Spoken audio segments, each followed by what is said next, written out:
For the last few years, from military whistleblowers, we have been learning that the US military has been working with extraterrestrials for decades, developing secret spacecraft and technologies capable of doing things far beyond our imagination. It turns out there's been a covert secret space program that's been developed right under our noses, oftentimes hundreds of feet under our noses. That's because these secret programs are housed inside DUMBs, or deep underground military bases. One man has been speaking out about these covert programs for years. William Tompkins, an aerospace engineer, Navy insider, and whistleblower, who claims that not only the US was involved in a secret space program, but that it was in direct conflict with a malevolent extraterrestrial species known as the Draco reptilians. Tompkins wasn't just some no-name outsider making bold claims. He worked with some of the biggest names in aerospace, including Douglas Aircraft, Northrop Grumman, Lockheed Martin, and was directly involved in designing classified spacecraft for the United States government. But his story goes even deeper. According to Tompkins, during World War II, he worked with a covert Navy intelligence operation tasked with gathering information from embedded spies deep inside Nazi Germany. What these operatives reported was shocking. The Nazis were receiving direct technological assistance from extraterrestrial races, the Draco reptilians. These beings, described as highly intelligent, telepathic, and deeply aggressive, were helping the Nazis develop advanced anti-gravity aircraft and off-world bases. The Draco are described by Tompkins as a warlike species that had manipulated human civilization for centuries. Towering over 8 feet tall with scaly reptilian skin, these beings allegedly orchestrated not only the rise of the Nazi regime, but also the suppression of human technological advancement to maintain control over our planet. After the war, Tompkins went on to work in classified programs aimed at countering this extraterrestrial threat. He claimed the US developed its own space-faring fleet, secretly operating beyond Earth as part of a breakaway civilization. William Tompkins continued to share his story until his passing on August 21, 2017, at the age of 94. The country needs to know about it. The planet needs to know about what has taken place. And we've been lied to. I say this over and over. We've all been lied to for a minimum of 6,000 years. We're going to have to step back our thinking here to the people on this planet. Okay. They don't know there's extraterrestrials. Yeah. They don't know that there's not just one of them. Maybe we've got thousands. Maybe we got billions of extraterrestrial. The latest number, just recently, we doubled the number again. We now have 200 trillion galaxies out there. Okay. Bobby Ray Inman, was he alive then? I don't even know. He was just a kid then. So he wasn't. But Bobby Ray Inman later on became the #1 admiral. Still is. Yeah. But I'm just saying, 26 years he ran with the ball. Right. Okay. Yes. He knew what he was talking about. So they watched this event, and they immediately structured and organized this group of people, pulling in all of the top scientists they could pull them in, put them inside a secret area, inside of an aircraft company. He put this organization together, which ended up being a major organization later on studying extraterrestrial and is still studying it. So are you saying that was the beginning of MJ-12? Yeah. Hi, I'm Carrie Cassidy from Project Camelot, and I am here today with a very honored guest. Actually, I should say guests, but Michael Schratt is joining us, and he's going to be helping to ask some good questions to our very honored guest. And this is Bill Tompkins, and he is a phenomenal individual and a very courageous individual. And it's rare when you get someone like this who will come forward and tell the truth. And we've been waiting a long time for this, let me say that. So Michael Schratt is an aerospace historian, and very happy that he's here with us today. He has a very thorough background in aerospace history, and so that's going to be a lot of help.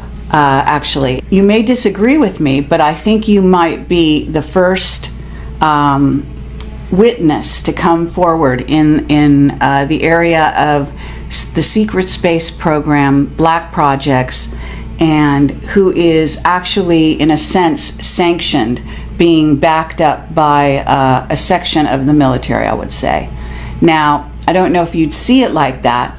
I certainly know you're backed up by the Nordics, but I'm talking earthly civilization here. And I think in that case, maybe the Navy is behind bringing you forward. But I don't know if you're actually willing or even able to elaborate on that. But go ahead.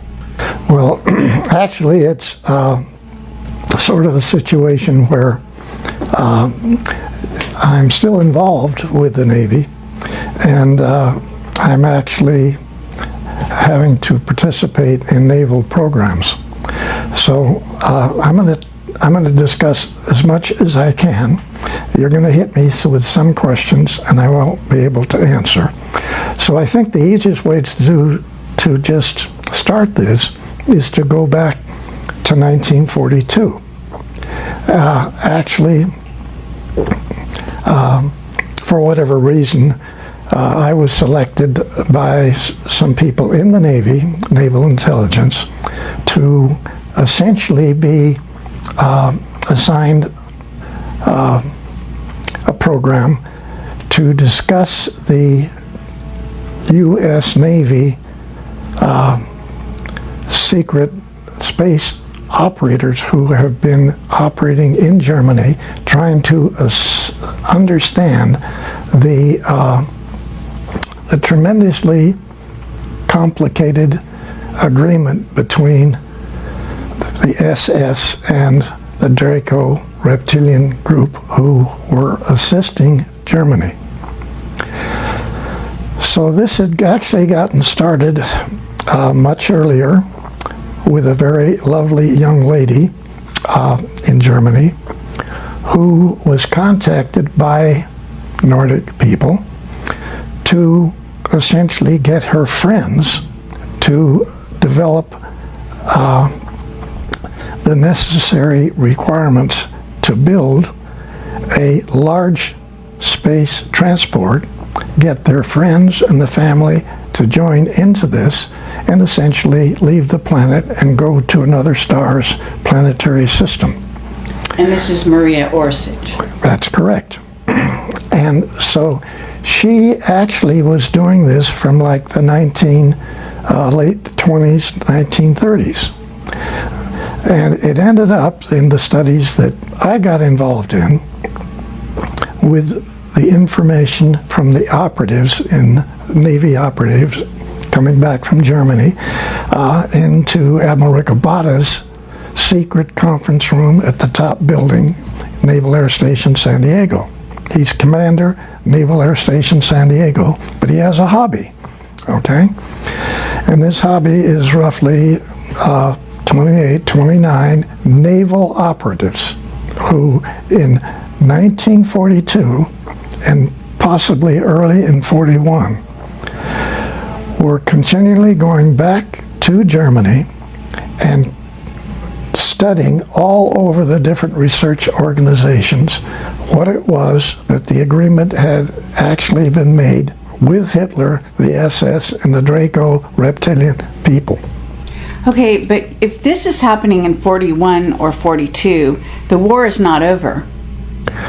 The war is still on. But this young lady that we're talking about had been contacted by Nordic people to help her get an organization together with a great deal of extraterrestrial assistance to design a propulsion system, design a vehicle large enough to carry 40,000, 50,000 people, get in this vehicle and leave the planet.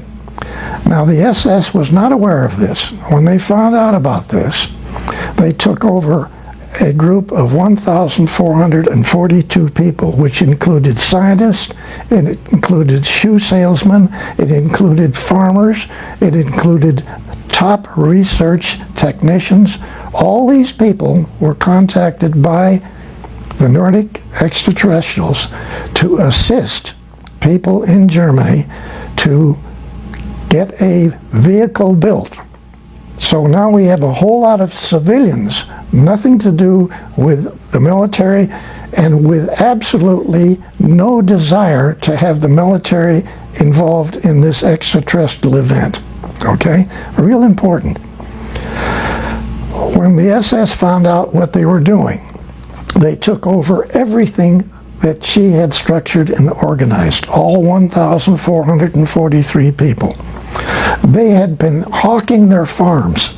They had been getting everything they could possibly get in the way of money to design and build massive size spacecraft transports. That's not what the SS wanted. So they took over this facility and they jumped in and grabbed everything. After only 2 months, Hitler made the decision, let her and her organization go ahead with what they're doing. We're going to be working with the Draco reptilian group. So now we have 2 groups that we can get, and we can cut into them anytime we want. We can take it over again anytime that it was necessary. So actually, they allowed the second time for this group to design and build these spacecraft transports, with which many of them later on, even during the war and after the war, to leave the planet. Some of them went out and came back. They actually had large facilities that they utilized as in underground facilities in Antarctica.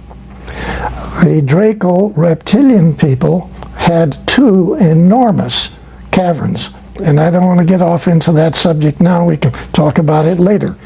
But there are caverns all over this planet which different extraterrestrial civilizations have been using, yes, okay, for thousands of years. Mm-hmm. Now, back to the SS.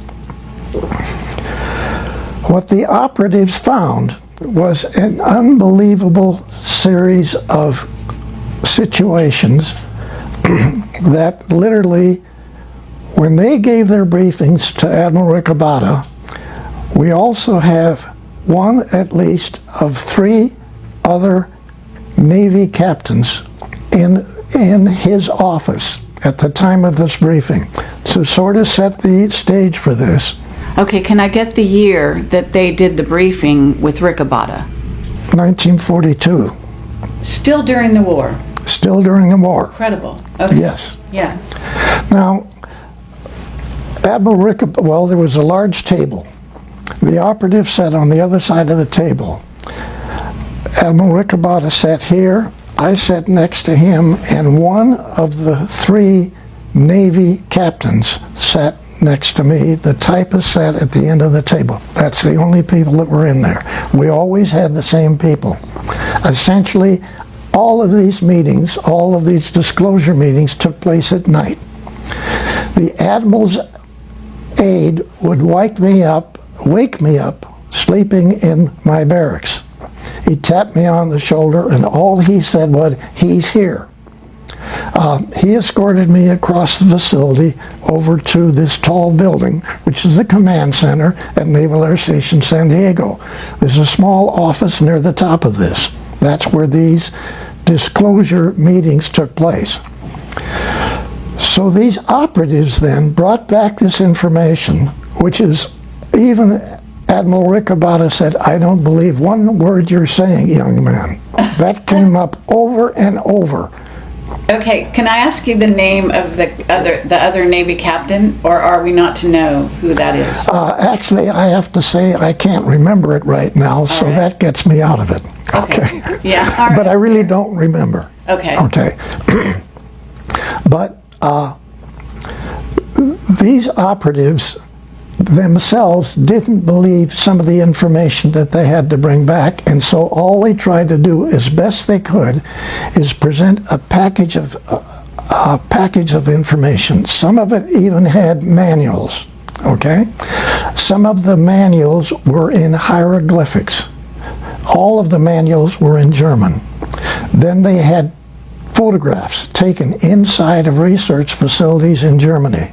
They had photographs of UFOs. They had photographs of maintenance people working on UFOs. They had photographs inside of the UFOs. Okay, now I want to ask you something, because these operatives, you're calling them operatives, were these regular human beings, and how were they getting access to Germany at this time to get this information? Was this something that they were allowing the Americans to have? What was the relationship? Okay, basically, Were they spies? all of these young men were either Lieutenant JGs or full lieutenants in the Navy's intelligence. These people were all American-German family people. All of these fellas knew Germany. They even knew all the accents in different areas in the surrounding countries. These are beautiful guys who were dedicated themselves to be essentially spies for the U.S. Navy. Okay. Now, this was totally unaware with the Air Force. All right. Everything that I'm talking about is on the Navy side of what took place way back then. Right. Okay? So these operatives would bring back photographs of the different vehicles. They would bring back data, sometimes documents, all in German, and or some of it in what was then considered to be the closest thing was to be essentially hieroglyphics that we found later on underneath the pyramids. Okay? So that's the best description I can give you of what some of the data was. Obviously, this was information that was not given to Germany by extraterrestrials using English language, where otherwise many meetings that took place later on with extraterrestrials, they could give you the information in 10 or 20 different languages. But that's not what we got. Okay? So they would actually attempt to tell this panel everything that they were able to find and what was most important. And we then would take that information, and I had 11 or 12 young ladies who could take this information, which the first girl typed, run copies of, and then put together different, what they called packages, which essentially were proposals. Okay? These proposals then were then to be disseminated around the United States in secret facilities. Now, I want to make one point very clear here. Actually, what was on the Rinse radio program last night was a document that actually was put together later at Douglas, because Douglas got one of these packages. I personally took it to Santa Monica Douglas as one of the first of 4 top, not aerospace, aircraft companies, which became Aerospace later on. Remember, everything that we're talking about here, I don't know how to make this clear. You're trying to decipher, you're trying to understand not just other extraterrestrial people information, but everything that you're getting is totally unreal to every single PhD on the planet. I have to say, people don't realize what took place in 1942 in the Naval Air Station at San Diego. This is unbelievable. And it's not just a statement of unbelievable. You couldn't understand it. When the documents were then taken, and I had to use one of the 2 airplanes that Admiral Ricabata had. He had a twin-engine Lockheed Electra, which we used to fly back in the eastern part of the country to laboratories and naval bases. And then he had a 7-passenger high-wing single-engine plane, which we flew to Douglas and into Lockheed, out on the desert to the Navy facilities out there. So we put together rough information, and I want to try to explain what that information was. All it consisted of was a typed version of what the operative said, copies of that. Okay. Some documents, some photographs, some written notes, like there might be as many as 30 pages of written notes that the operative would give to the admiral. Okay, now I'm going to stop you there and ask you, Riccobotta and yourself, can we get a little background on why you two guys were so instrumental in this process? Now, I know something about you from reading your book, and I want to highly recommend his book. It's fascinating. But I do want to share with the audience here, Riccobotta, you told me on the phone, I think you said he was Australian, and he wasn't trained in America. Is that right? Yes, and you're asking a very important question, okay? What you're asking, it's extremely important. We're going to have to step back our thinking here to the people on this planet. Okay. They don't know there's extraterrestrials. Yeah. They don't know that there's not just one of them. Maybe we've got thousands. Maybe we got billions of extraterrestrial. The latest number, just recently, we doubled the number again. We now have 200 trillion galaxies out there. Mm-hmm. And to say that we're the only intelligent people in this universe is naive. But the people on this planet were tremendously naive. They had no idea what these naval operatives brought back to what essentially was my delivering of these packages to the four top airplane companies, because there wasn't Aerospace. Now, back to your specific question. Who was Admiral Riccobotta? He was born in Australia. He came to the United States, went to school, joined the Navy as a third-class seaman. He worked his way up. Now, what's extremely important about this is that my mission statement working for Admiral Riccobotta was as disseminator of advanced aircraft research. Okay? That was my mission statement working for Admiral Riccobotta was a copy of 80% of his statement, who was written by the Secretary of the Navy Forrestal. Okay? The Nordics contacted Forrestal. I'm saying this, you don't believe it, this is what happened. They contacted Forrestal and had Forrestal selected to initiate this whole thing in the U.S. Navy.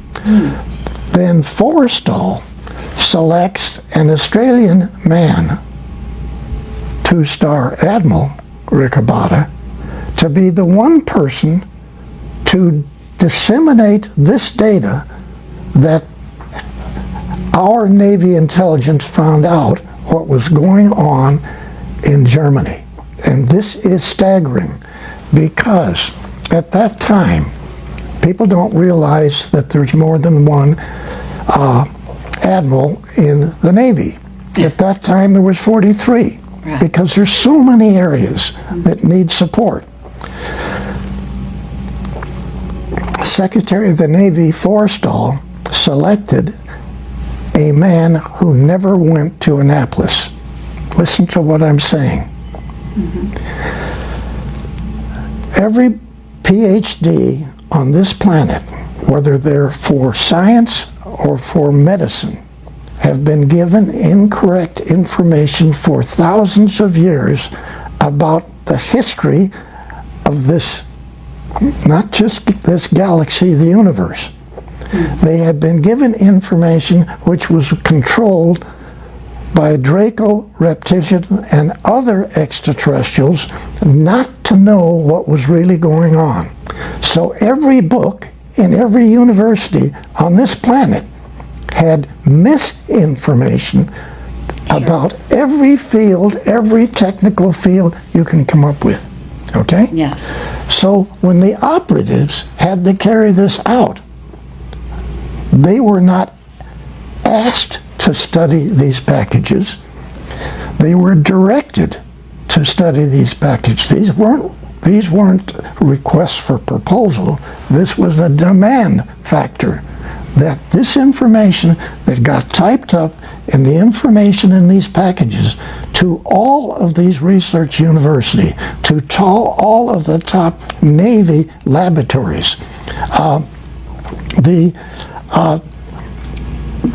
facilities out at China Lake, the underground facilities at China Lake, Caltech. Actually, I didn't take the first package to Caltech in Pasadena. I took their first package to the underground facilities out on the desert called China Lake.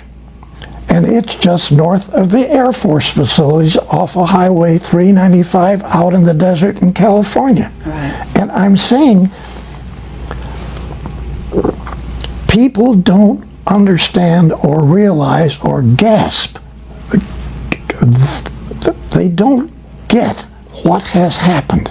And I'm not trying to build a story here. All I'm trying to say is, hey people, hey you guys, everybody that's listening to this program, okay? You people have been told for a minimum of 6,000 years total incorrect information from medical, from science, from history, from astronomy, from mathematics, you name it. Everything you've told. Yes. I really appreciate you. Yes. This is a lie. I hear you. It's great. Can I ask you one thing about these operatives who went into Germany to get this information? Did they, we know they were spies from your description, but so they were undercover, so to speak. Yes. And they must have seen the craft with their own eyes as well. Yes. Correct? Yes, absolutely. Okay. So in some cases they were working on the craft even. They actually got on board, got inside. All right. They took photographs inside, stuck them in some place, and managed to be part of the package that was delivered to Admiral Kabata. Incredible. Now, what do you think? First of all, you're telling me Forrester had contact, and his contact was with the Nordics. They chose him. But was Rick Abada in contact? Or you said he sat there and just shook his head and said, I don't believe you. So he was not a person who had had any contact himself. You're referring to Admiral Rick Abada? Yes. To me, he was selected, period, by the Secretary of the Navy over all of the standard admirals who had been educated in Annapolis. Because he had an open mind. He had a mind that would not have been controlled by the misinformation that every university on the planet has given. Was that your personal take on him when you met him? No, not when I met him. Later on, this was obvious, okay? But then, who's Billy Tompkins? Why did who selected Tompkins to be on this committee? Right. Because I get pulled out of high school in the first year, halfway through the first year, the Navy pulls me out and puts me through boot camp. And then my orders say, report to Commander so-and-so, Naval Air Station San Diego. I'm only saying, I don't have a doctor's in these degrees that are required for all of these studies. Right. I don't have. Right. But then, my mind wasn't clouded with misinformation like the Admiral. Okay? Okay, but to get back to you, and this, we've got this setting of this conference table, and you're sitting next to Rick Abada, and eventually you deliver out all these packages around the what becomes the secret space program, but the American. And did you take some to Britain? No. I only took facilities to United States secret facilities. All right. Now, right away, I want to hit you with this, and this is important. Okay. Even the document that was on Rinse Radio last night, it's a Douglas document that was put together inside the secret think tank at Douglas, where I went to work many years after the Navy. Okay, because I worked for Northrop and other people. But when I got into Douglas, they put me in this secret think tank. So that document is called, it's a big thick thing, and it has the Douglas logo on the front of it, and it's called Unconventional Propulsion Schemes. Okay? And it doesn't have a confidential stamp on it. It doesn't have a secret stamp on it. Everything that we took, I flew in the airplane, in the Admiral's airplane, to Lockheed, to Naval Air Development Center, Warminster, Pennsylvania. I flew to all the top secret facilities.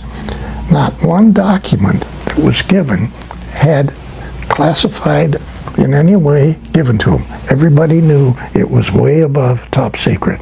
Yes. No document was stamped. I hear you. Yeah, and I had heard that on one of the other shows.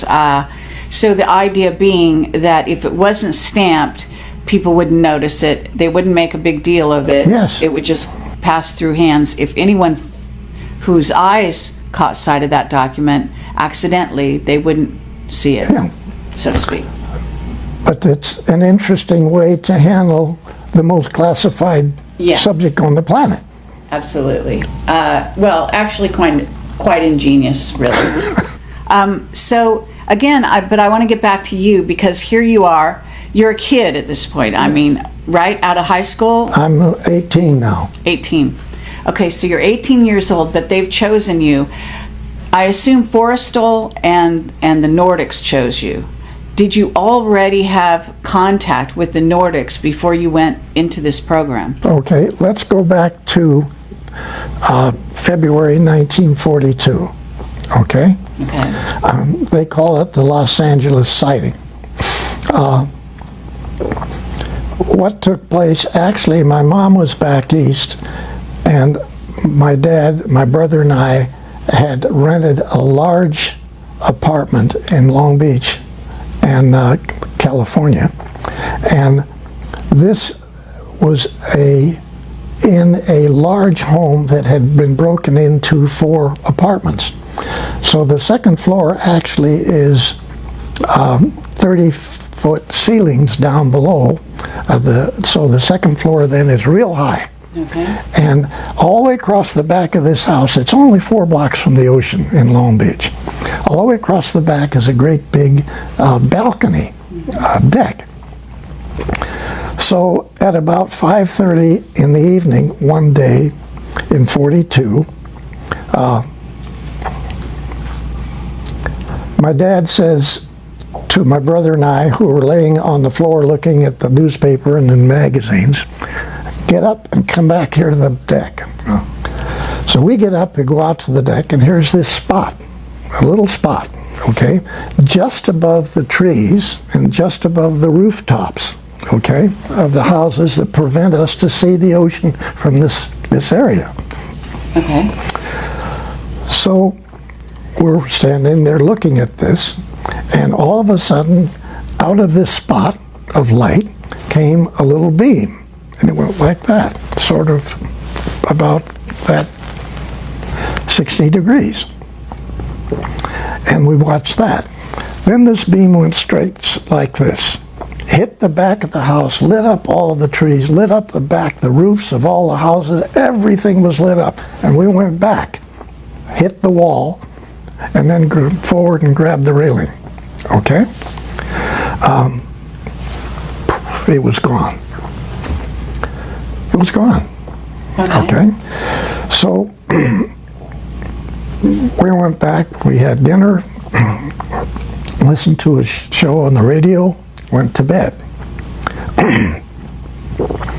At about 1:30 that night, all of the anti-aircraft guns started firing. We get up, we run outside, and we looked at this great big thing at arm's length. It was that big. It was parked at about 8,000 feet. I'd been a Navy pilot, flew almost everything that the Navy had. I knew what the altitude was. I knew what this thing was. There was 8 searchlights on the bottom of this vehicle. Bang, bang, bang. All these shells were bursting on the bottom of this vehicle on a continuous basis for an hour and 30 minutes. Just parked right there. Now, all around it, above it, different vehicles were coming. This lasted... This is the Battle of LA you're describing. This is the Battle of Los Angeles, okay? But at that time, you were still a kid, right?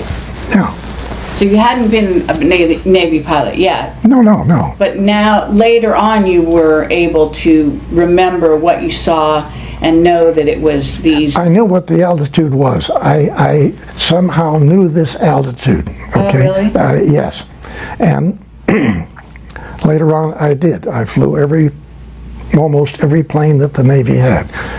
So the craft that you said because there's a newspaper picture. I don't know if that's really the real thing. The newspaper was not a good demonstration of what took place. All right.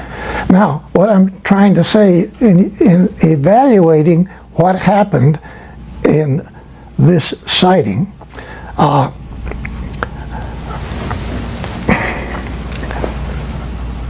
you have to visualize dozens and dozens and dozens of different shaped vehicles. This great big one parked right above you, right over Long Beach, okay? Everybody is outside looking at this and watching it. There's vehicles going on both sides of it, there's vehicles above it, and several times, actually the vehicle went underneath and the anti-aircraft gun lights, the searchlights, shined on them and followed them. So this goes on till about 2:30. We get bored. We all go back to bed. Okay? We get bored. Well, hold on. Just wait a minute. Hold on. Okay? We get bored. Yeah.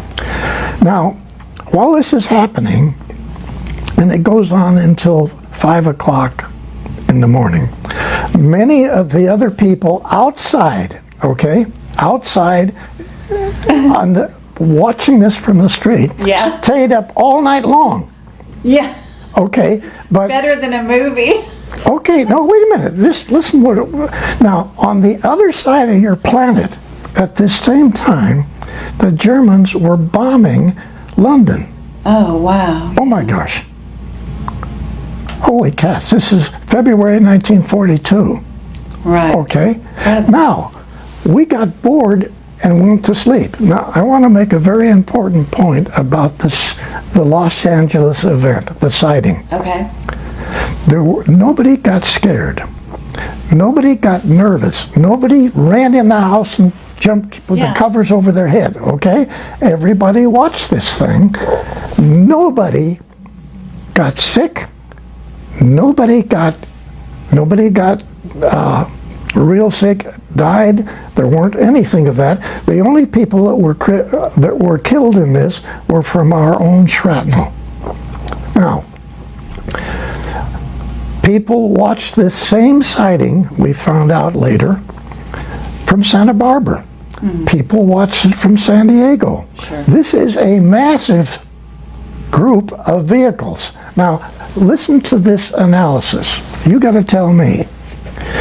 There's only 2 ways this could accomplish what was going on. One, the extraterrestrials vehicle come in over the ocean, okay? Mm-hmm. Hundreds of them.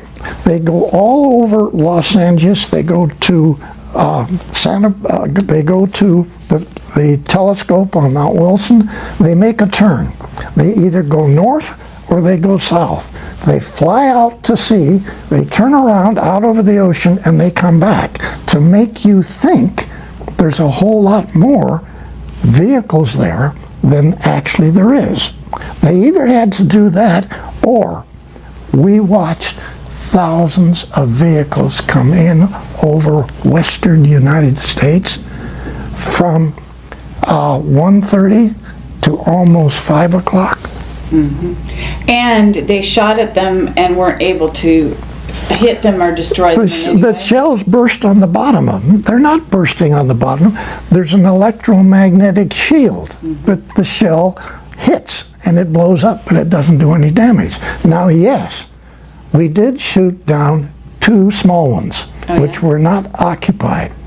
One of those went in the ocean only a half a mile off the Rainbow Pier in Long Beach.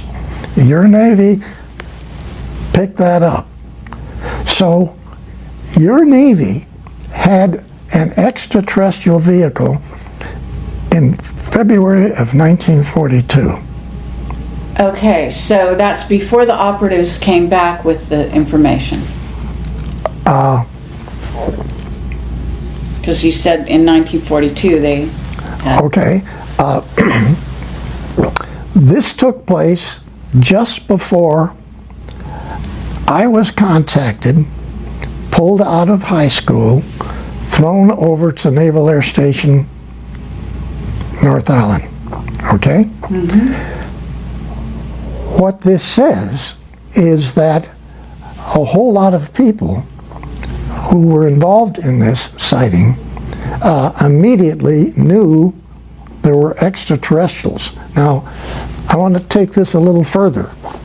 People who watched this sighting, and this is not, there's documents that prove it, but they haven't been released.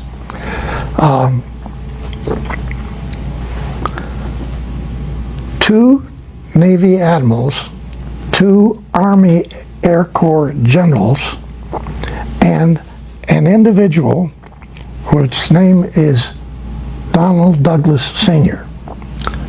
Those 5 people were in meetings that evening. They were still in meetings. They watched this whole thing. They watched everything. And bang, extraterrestrials. No cover-up. They're real. Okay? So those fellas got together. Okay. Just a second. Douglas then put this group together, the 2 admirals, the 2 Army generals, Air Force generals. Okay. And they put together a group of people and initiated a secret think tank inside of Douglas, actually within 1 week of the sighting. Yeah, that's fabulous. And so, you know, we talk here that this is February 42. 1951, I went to work for that secret think tank inside of Douglas.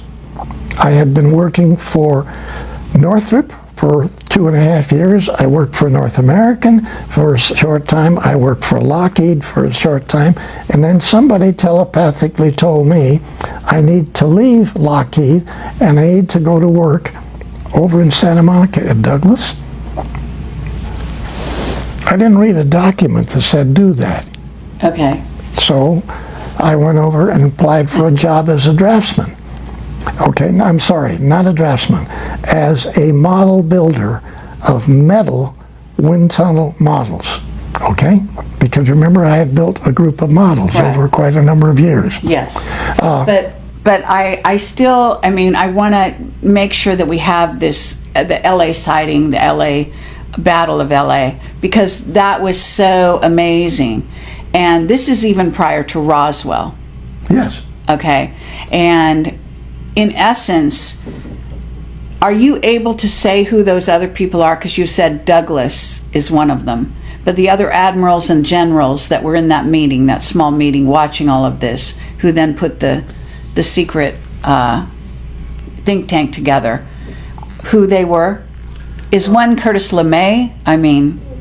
Yes. Okay. Bobby Ray Inman, was he alive then? I don't even know. He was just a kid then. So he wasn't. But Bobby Ray Inman later on became the #1 admiral. Still is. Yeah. But I'm just saying, he 26 years he ran with the ball. Right. Okay. Yes. He knew what he was talking about. Yeah, oh, absolutely. So, okay, but did the Battle of LA is going on, but at the same time, did any of the ETs in that craft, I mean, and do you know which ETs were doing this? Was it the Nordics? Did any of them, teleport down to meet anybody? Was there any reported encounters during those let's go 24 hours? Let's go back to Douglas Sr., 2 Navy admirals and 2 Army Air Corps generals in a meeting. Okay, they had been in meetings all day long. They were still in meetings. Right. Because it's only 7:30. I mean, come on. So they watched this event, and they immediately structured and organized this group of people, pulling in all of the top scientists they could pull them in, put them inside a secret area inside of an aircraft company. Douglas Sr. did this, so you got to give him credit. Yeah, sure. For this. Now later on, we had a lot of problem with his son in there because he didn't know what was going on. But Sr. was brilliant. He put this organization together, which ended up being a major organization later on, studying extraterrestrial, and is still studying it. So are you saying that was the beginning of MJ-12? Yeah. In a word, yeah. Excellent. Yeah. Okay. Was Forrestal one of the admirals No. in that meeting? No. Was Rickenbacker? No. Are you able to tell me the other players in that room? What we know the beginning of MJ-12, actually. We know some of these players. Vannevar Bush? No. I just assume sort of Von sidestep Carmen? that. Yeah. I could go on. Yeah. Okay, I just assume All right, fine. kept No that one problem. aside. Okay, so we've got that. But you didn't answer my question. Was anyone having contact? Any Okay. high-level people contacting even before the event happened, in fact? Okay. My understanding on this was that nobody came down, nobody talked to the people that were in these vehicles, but probably thousands of people telepathically got information, okay? Okay. So the bells were rung in hundreds and hundreds and hundreds of people. And you were one of them? I just happened to be one of them, I think. I can't prove it, but somehow... Well, I mean, this is a good time to ask you. I mean, are there other guys like you? Because you Oh, yes, seem very to be definitely. one of a kind. Yeah, no, there's a lot of other people. There's a lot of guys like you in Yes. this secret space program who were somehow contacted and have had special guidance and knowledge on how to build and what to do. Yeah? Yes, yes. Others. Yes. And have you met them? Really, I've only met 3 other individuals of what are probably hundreds. Okay, Really? and And they're all quiet to this day. yes. Now, I think one of the thrusts that you probably have, and that many people now are hoping that the disclosure information will get these people to come out and talk about their involvement. Sure. Okay? Right. That's what collectively we're all trying to do. Because there's many areas that I don't know about and that I was not involved in, which are extremely important. And those people working in this subject know this. And they're not just aerospace engineers. These are top physicists in universities, okay? Okay. And they're top designers in aerospace companies. And they've had the information put in their head too. But for whatever reason, almost everybody that knows the information has been in some way put in the position that either their family has been threatened, they have been threatened, and they don't want to talk. Okay, well then before we go on, why are you able to come forward? Okay, Who gave you the green light? Okay, I can't answer that. All I can say is that the easiest way for me to say what I'm saying is my association with 3 Nordic people in Douglas on the Apollo program, okay? I worked with these guys, 2 young ladies and 2 really good-looking Nordic guy. All right. And so working with the 3 of them for 3.5 years on the Apollo program, who all 3 denied that they were Nordics. But everybody that was anybody in engineering knew they were, okay? I never said they were. They never said they were. But if you can just try to visualize, I had 170 top engineers on the Apollo program working for me, okay? I was engineering section chief at Douglas. I had, I guess, worked my way up.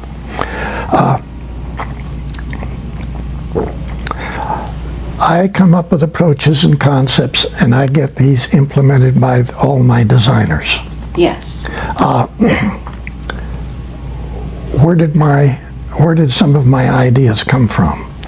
I have this very nice looking young lady who never stops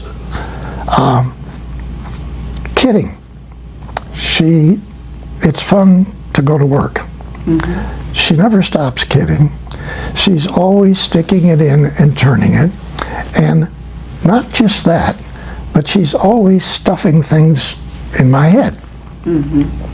So, like when I presented this complete redesign of the Apollo program to Dr. Von Braun and Dr. Debus at Redstone Arsenal, one of the most classified facilities on the planet.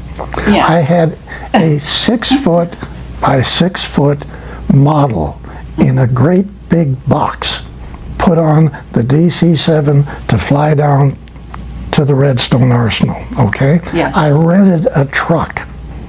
There weren't inside or closed trucks available. The only one that they had just board sides on it. So here is this great big gray box that could be a nuclear bomb. I drive this thing, and I've never driven the gears on this in my life. I'm in a 3-piece business suit. I'm driving this truck with this bomb box. And you just drive it onto the base or something, and right? Wait just a second. Now, my secretary had told me before I left, I've typed you an authorization as an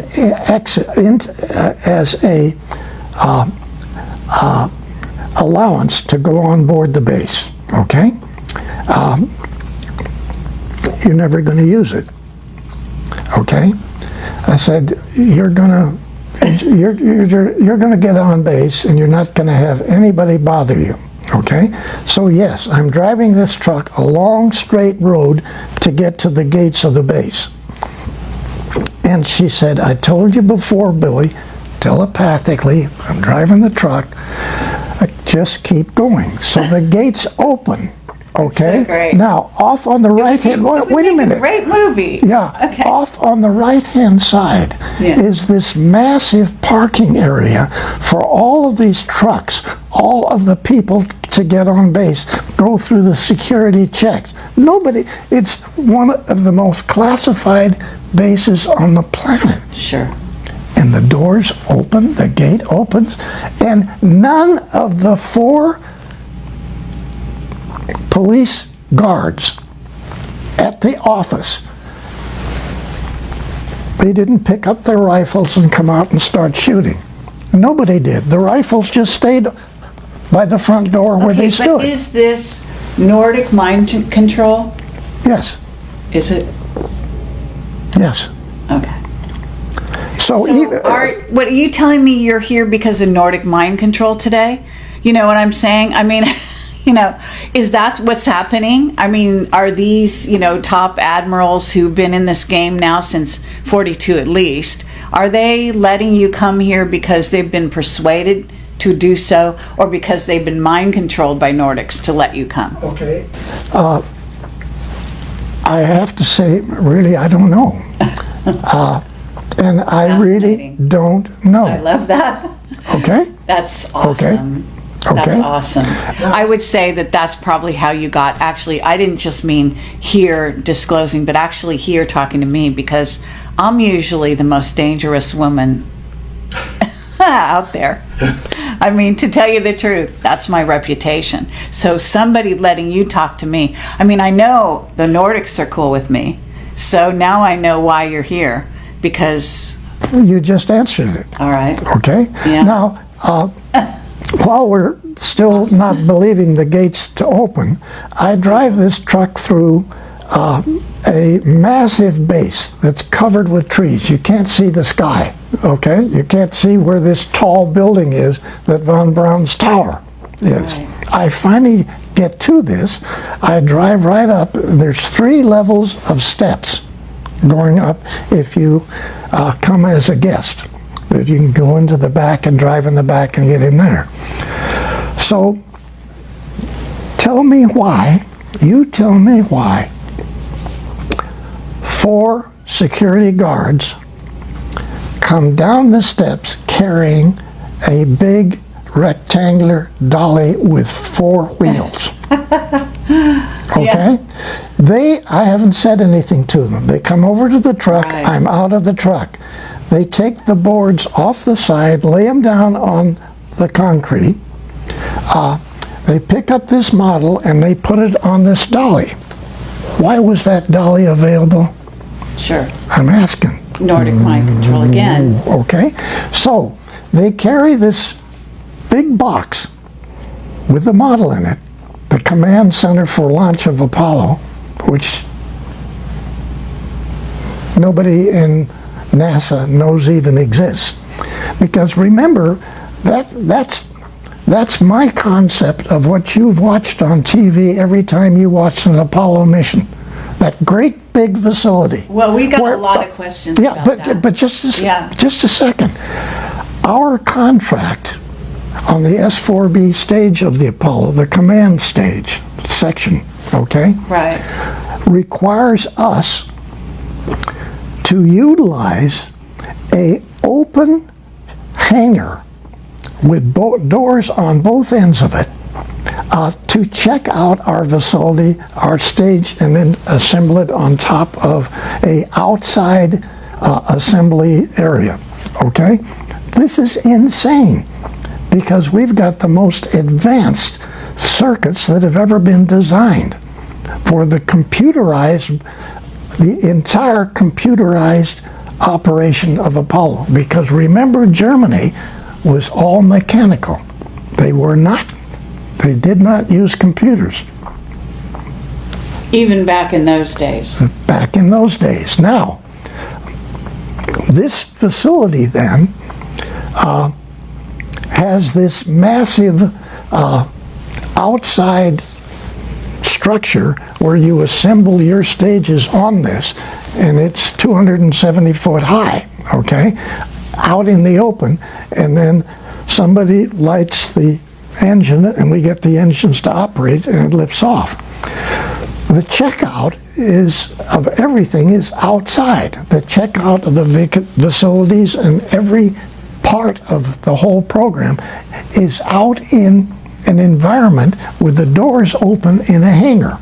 Okay, are you trying to tell me that because that it was somehow camouflaged and so people wouldn't look or couldn't see it, or? No, I'm saying that our contract required us to do all of the assembly and checkout of our stage, which is the controlling stage of Apollo, in an open hangar in the worst atmosphere that we can do it on the planet, because the humidity at this location So why is was it like that? I mean, was yours, are you saying you made a redesign from that? Or I said to Dr. Debus and Dr. Von Braun in my briefing that I don't want that hangar that you want me to check my stage in. Well, first of all, you guys with the V2s in Germany, roughly 68% of the time when you check it out and then you lift it, there's problems with your own V2s. Yeah. So I'm going to check out my vehicle, first of all, in an inside closed area in the vertical position. And I'm going to keep it in the vertical position till I pick it up and put it on top of the lower stages. Okay, but I want to know why, if the Nordics had this amazing technology and they were helping you and feeding you ideas for Apollo, why was Apollo so rudimentary? Is there a completely other Apollo that we never saw? Because we know that things happened on the moon once they got there, and you said, and I want to talk about all that. But you know what I'm saying? In other words, you're still talking about this module that has, is basically a rocket. It's like a tin can. Yeah. That's old technology. Why did they let the humans continue with that kind of a design? They could do what you would say would be a partial assistance to a country, and maybe we say they used the United States. Okay? Now, the Germans had been playing with rockets, liquid rockets, for way before World War II, and even World War I, okay? So they have their command center, the launch center, underneath the ground with concrete above it in a silo, an underground launch silo with a periscope up on top. They can look through. I said, we're not going to do that. I not only want my vehicle checked out in the vertical position and assembled that way,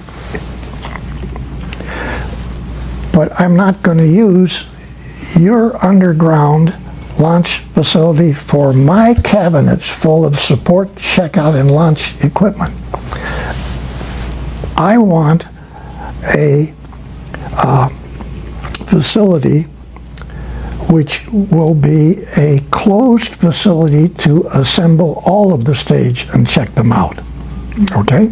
So my proposal to Debus and Dr. Von Braun was build a vertical assembly building, people. Okay? Oh yes, it will be the biggest facility space-wise of any building on the planet. Who cares? This is what we need. I got from checking out the German V2s in Germany in a horizontal to a vertical and then encased in a white room. And actually, my proposal was a white room atmosphere. Right. Air-conditioned atmosphere. Because we were playing with advanced circuits and rocketry and communication system that nobody had ever done. So the chance for something to go wrong was astronomical. And what I presented to Debus and von Braun was not just buildings, completely changed the whole checkout and launch at the Cape for production launches to the moon. Okay? So if you'll remember in that book selected by Extraterrestrials, there's a drawing in there that shows Cape Kennedy, Complex 39, and then a whole bunch of complexes all the way down this side for Launch Complex 39s, and then circles down here for these massive truck facilities to haul up all the equipment to build a 10,000-man naval base on the moon underground. Okay, yes, but did this get built the way you wanted it to? It finally did, yes. Really? The facility got built exactly the way the four major changes to the Apollo program came out of 170 guys in a engineering area called Launch Complex 39, which we designed at Douglas. Okay? Okay, but you're still not, you didn't answer my question about the technology. So you're basically saying, because this is interesting, you're saying that the Nordics have some limitations in the way they help, in the way they interfere with planet Earth. Is that what you're kind of getting at? Okay, you're getting complicated, your questions, but we have to step way back. Again, not really understood by the public, okay? Yes, there are Federation facilities out in the galaxy where other extraterrestrials get together, and there's many different missions for many different types of programs. But we'll talk about one of them, which cruises the galaxy, and it has as many as 30 different extraterrestrial civilization people on board. It looks like the moon, okay? But it's a planet. I mean, it's not a planet, it's a vehicle. Right. Okay. So this cruises the galaxy. Is it a Dyson sphere or not? A what? Is it called a Dyson sphere? That's one term, but actually, we're getting more complicated. I need to answer your question. When we got to the moon, we found out a lot of surprises, okay? The Draco reptilians were already there. And we knew because we had probes when we went, non-manned probes that we sent around the moon. So we knew there were facilities on the backside. We knew a whole lot that people didn't talk about. But we were in a position where this moon is not a moon, okay? It's not your moon in the first place. Actually, this is not your planet. This is their laboratory, okay? Right. Okay, the Dracos, you mean, or the reptilians? Draco reptilian / reptilian. And I'm going to ask you what they all look like and all that, you know, at some point. Okay. Because I know. Okay, let's get to when it was it Neil Armstrong landed on the moon, and he said that thing that you heard him say, and Michael wants to get real specific about this. So basically, there were 7 huge craft there, and you said on one of the shows out there, you said that the reptilians actually showed up beneath their craft and they gave the finger. Okay, they were parked around the side of the crater. Yeah. Okay, they were not parked on it; they were floating above it. Okay, yeah. So there were hundreds of these 9-foot reptilian guys standing with their legs. Hundreds. Yeah, they were all the way across underneath their vehicles. Okay, standing so on the 9 crater. feet, and what do they look like?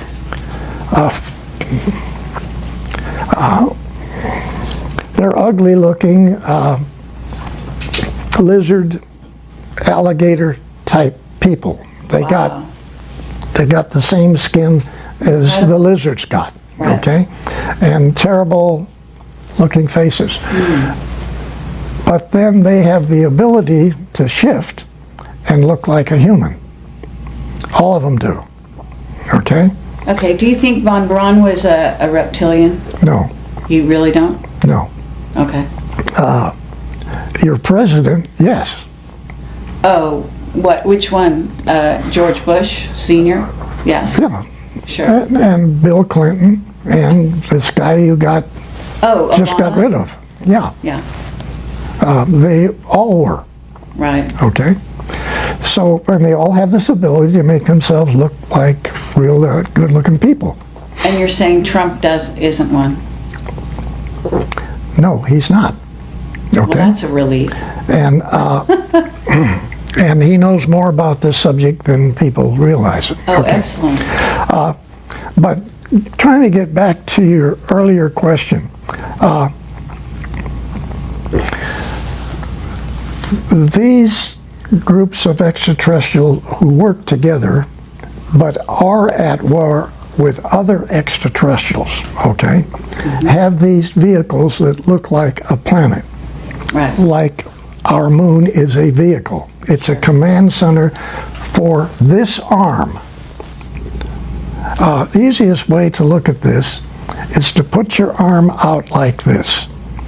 And you be the center of the galaxy, all the way out to here. There's 4 arms on our galaxy. One of those arms has a place here which is called planet Earth. You're not downtown where all the action is in the galaxy. You're out here. You're in the area which galaxies, as they rotate, throw off. Okay? So you're sitting here on the tip, near the tip of the Milky Way galaxy, you Earth. Okay? And what you need to do is visualize you are not Earth people. Okay? You are extraterrestrials, nice guys out there. So you know that this little planet is going to get thrown off, maybe not take a couple of weeks yet, but eventually it's going to get thrown off. So that's why this is happening. This is why this is happening. Okay? And 2,000 years from now, we'll probably be picked up with another galaxy. We're just floating out there. And this goes back to the problem that we had before about the number of years that you can live. We'll talk about that later. But back to these command centers which operate throughout the galaxy to monitor bad guys and attempt to get them to back off. So isn't Phobos one of them? Yes. Okay. And so essentially we have nice guys in there and even some bad people in the same vehicle. And they discuss wars and disagreements and this sort of thing. But back in their own planetary part of the galaxy, they may be at war with 2 of the same guys that are in this together. So this is like a center of information, sort of like a group of people who are trying to get along for certain specifications or certain events. Those guys control your planet, your moon, because your moon is a command center for this region of the galaxy. Not just the solar system. That's small potatoes, okay? The thing that's sitting right in here, which is you call your moon, okay, is a massive control center for this whole part of the Milky Way galaxy. Okay, wow. Wow. Wow is right. What about Saturn? I thought Saturn was more like that. Saturn has large facilities on it too, but those are other agendas for other people, okay? Some of which we have, okay? Because we have mining companies. Let's take North American aviation. Sure. Los Angeles Airport. That's where North American aviation is, okay? And you've seen on my block diagrams that are in my book what systems engineering really is, what controls the secret think tanks, okay? Instead of a book or a document to do this, I came up with block diagrams. We have to have one of those. We're going to need one of these, and we're going to need this for just the start of the program. As we get into this, we're going to change the phases of it into 4 different phases: concept phase, definition phase, acquisition phase, and operational phase. So now that's a 10-foot long piece of paper that's a foot high, and it has every single block diagrams that are required to initiate that space program. Okay? Every single one is in there. So those documents then are used in different manners to develop ICBMs. So I came up with a concept for really space concept. The military then used those for development of ICBMs and other weapon systems. The initiation of that is to understand our position on our association with extraterrestrials. That's what the block diagram is for. All these events that have to take place to interface with extraterrestrials. What do you mean? Okay, that's very complex what you just said. It is very complicated.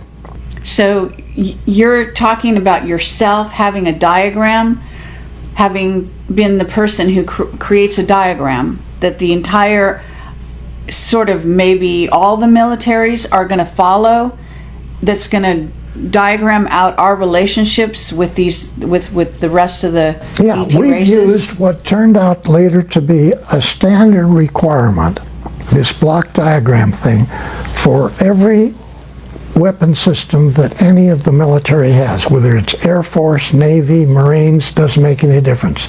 Your company designing whatever, go back to the Pentagon and you propose a weapon system. You're going to have to be, if you get that proposal, you're going to have to be controlled by this 375 document, which I came up with for the Apollo program, and I submitted that to Von Braun, and that was one of the 4 programs of changing the entire NASA program. Okay, so the first use of this was for ICBMs. I took that system and defined the entire Apollo program and the missions, because they had several missions.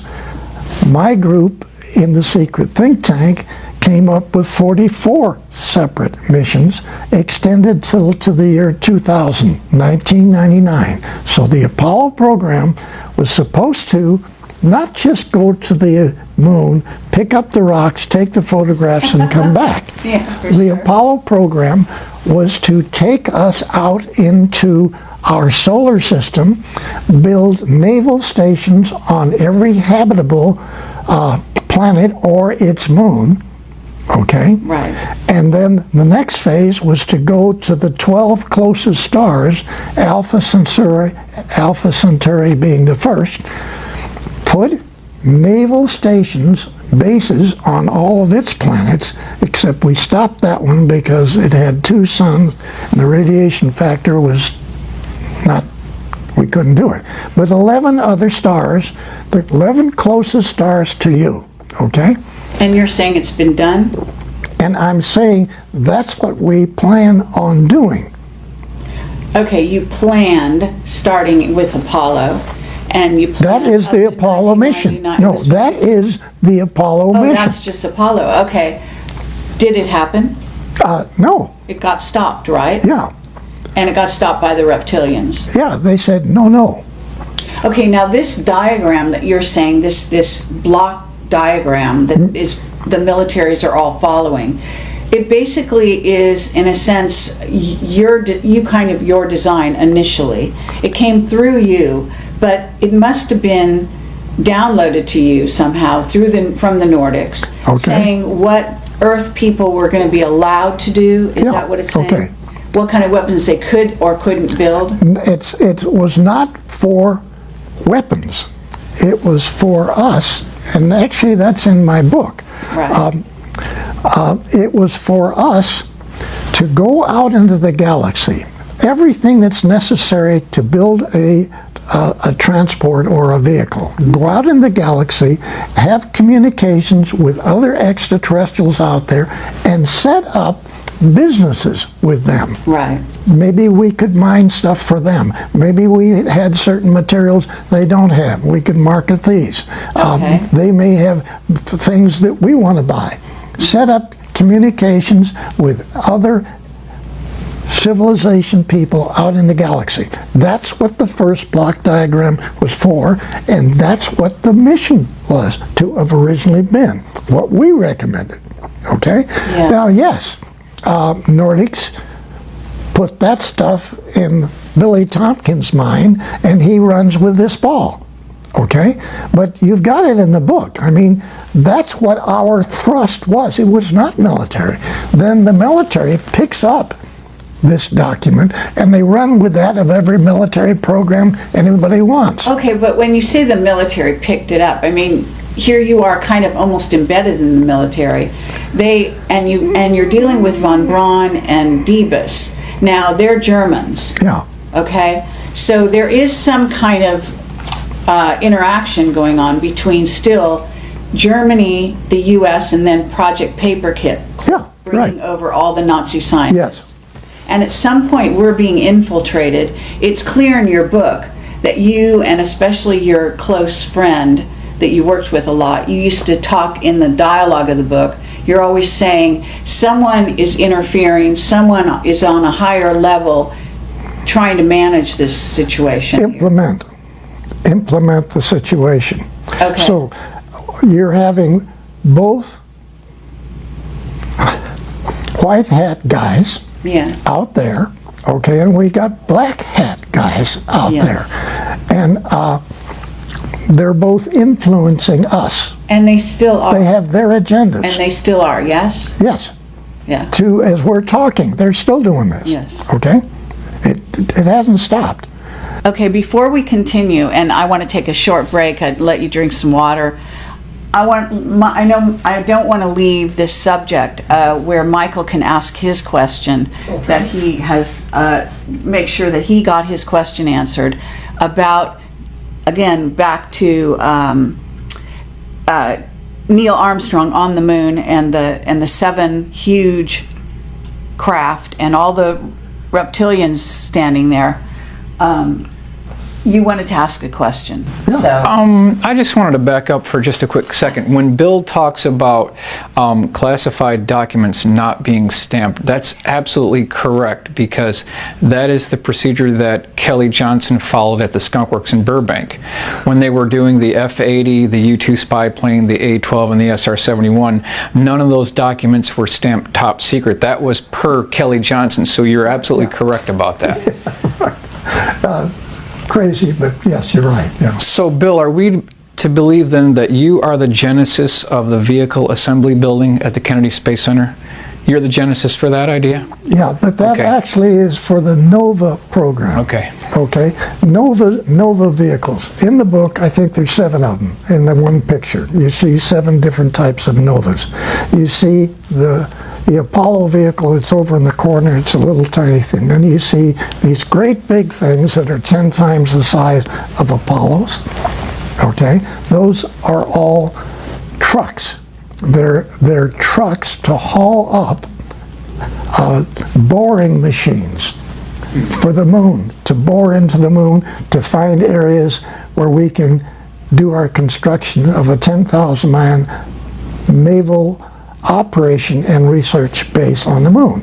That's what our Apollo program first phase is. Not just go to the moon and pick up the rocks. We were going to the moon to a program that actually operated, this is 1963, it was operational till 1999. Okay, the moon, the Apollo moon program. Okay, so all these. But it got stopped, and then it continued. I mean, it went black, I guess, is what happened. Yeah. But do you want some water? Yeah. Does anyone else want to take a short break? The point I'm trying to get to is here that Northrop borrowed a bunch of money and bought TRW Space Systems, the #1 think tank on your planet. Who gave you the green light? I can't answer that. All I can say is that the easiest way for me to say what I'm saying is my association with 3 Nordic people in Douglas on the Apollo program. During World War II, Germany was taking extraterrestrial information and putting in production 12, 14 different extraterrestrial type vehicles. They're manufacturing them using slave labor. Almost 90% of that was taken out of Germany before the war even stopped. It was taken to Antarctica and is still operating there today. That there are some positive artificial intelligence out there, but that we do have incoming races of beings that are actually artificially intelligent, you know. Yeah, you can't even see them. Then they put the American flag up, okay? And then they start walking around taking their pictures. And all around the edge of the crater are all these great big things, which So are his statement, Armstrong. Sir, you've got to see these. They're massive. They're threatening. They're threatening us. So, what I want to say again is you're saying everything was planned to 1999, and basically we were stopped at a certain point, and that's a very, crisis point in your book, which is very exciting, but at the same time very disappointing to hear. So it's not surprising because in a sense the general public certainly thinks we never went back to the moon. That's what they had in their minds. Now I don't believe that. So it went black in essence. Yes. And this gets into a whole nother area, but I'm going to ask you my question in a minute. So Michael, you were just about to tell him in answer to his question, right? We were talking about that. I also wanted to discuss, Bill, have you ever got a chance to meet Ben Rich? No. You didn't? No, okay. I didn't. I wish I had. Okay. Because these beautiful people. Do you think that Donald Douglas Sr. consulted with Kelly Johnson and secrets were traded? Do you think that's something that... No question. No question? No question, Can you yes. drill down on that a little bit?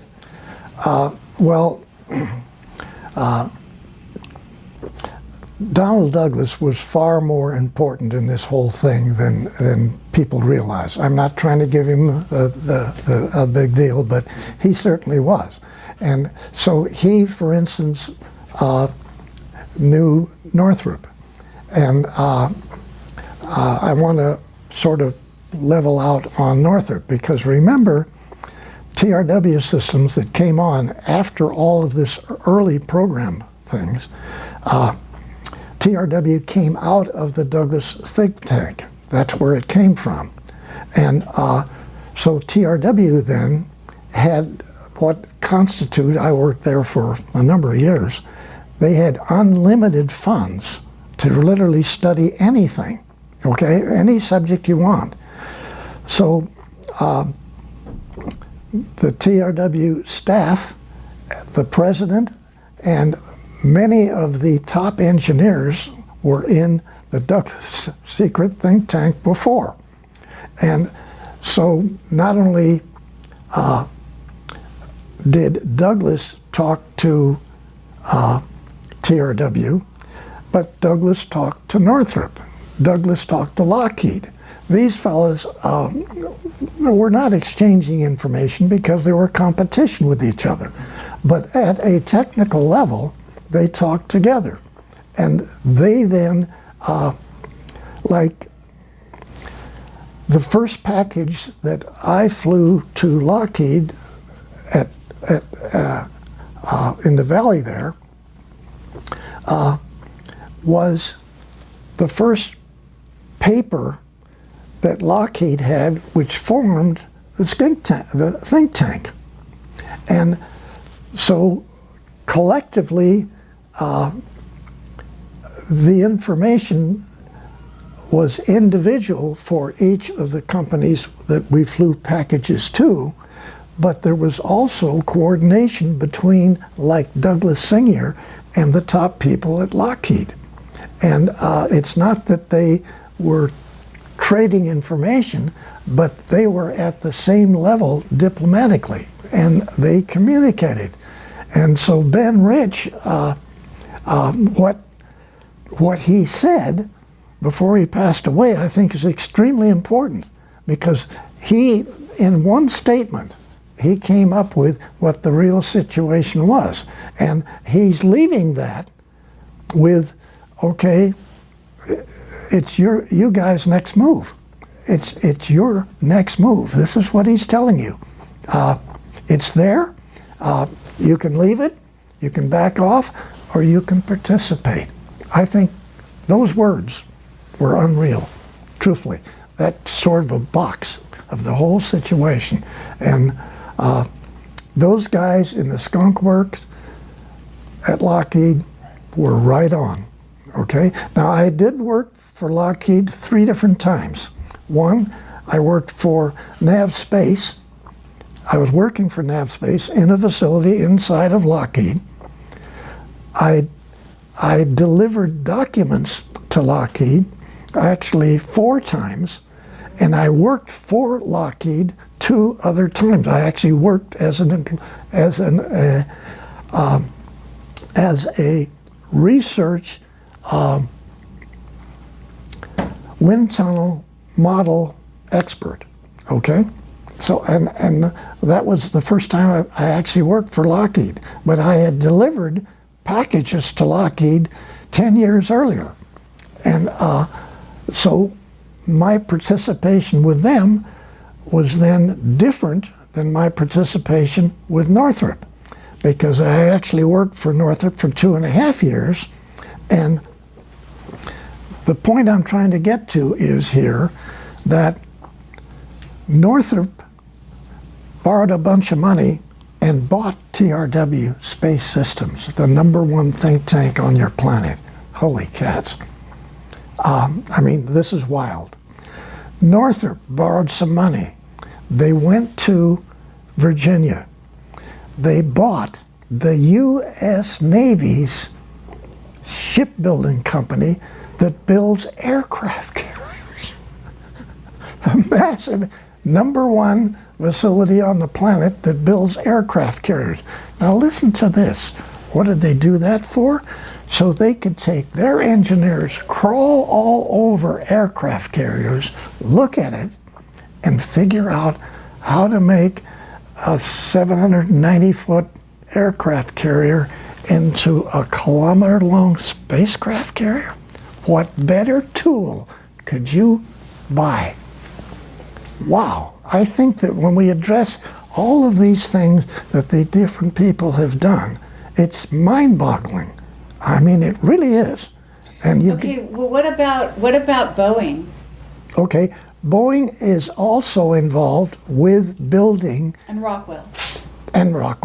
Building spacecraft carriers. And Rockwell. And also what we call, you know, I'm gonna say something here, because I worked on a very short term assignment for, I think it was Boeing, and I was working for the top guy, and they were gonna be designing these, I don't know if it's, you know, I'm not good with this stuff, but you know, F-35 or whatever kind of plane. Okay. Yeah. And all of a sudden, they designed a Starship Enterprise, and they took the whole division, and like in 2 weeks' time or less, and you know that aerospace, they move very slow normally, at least in the public domain. They packed everything up and they shipped it all down to a location somewhere like Redondo Beach. I don't know where it was. Further south, like maybe even further south than Redondo Beach. And they took some of the employees, and I don't know about all, but I mean, it happened so quickly, but I was working for the top guy, so I know that that's what they went to build. Fabulous. So, Ties right in. Perfect. Yes. yeah, so you're right on it, and you know, and it was exciting because they were excited to be packing up and going to do this exciting new project, and I almost, you know, wished I could go with them, you know. Right. But of course, that wasn't my line of work. Yeah. But yeah, so I mean, it's fascinating what goes on. Now, what you're basically describing, though, is a secret space program that went secret, kind of like gradually in a certain way, because some of this stuff was out in the public domain, right? Yes, it was. Yes. And yet the secrecy became more and more dense over the years. And I know a lot of people are puzzled by that. So have you got an evaluation or a critique of how the secrecy got so tight? Is it the infiltration of the reptilians and the fact that you've got Nordics on one side, reptilians on the other, influencing the program? Well, that's one of the keys, yes. Yeah. And then you have the Dracos influencing the president of your country. So this... Okay, so are we talking Eisenhower, Truman, who are talking, all of them? Yeah, all of them. Really? All of them. Yeah. Okay? And all But with... I thought the president doesn't have any real power. Does he? He has some power. Much of this was kept secret from that level, okay? But MJ-12 is behind the scene, you know, orchestrating a lot of this as well. And you're saying this guy Douglas is part of MJ-12 in the early days. Yeah. Right. So he's very instrumental.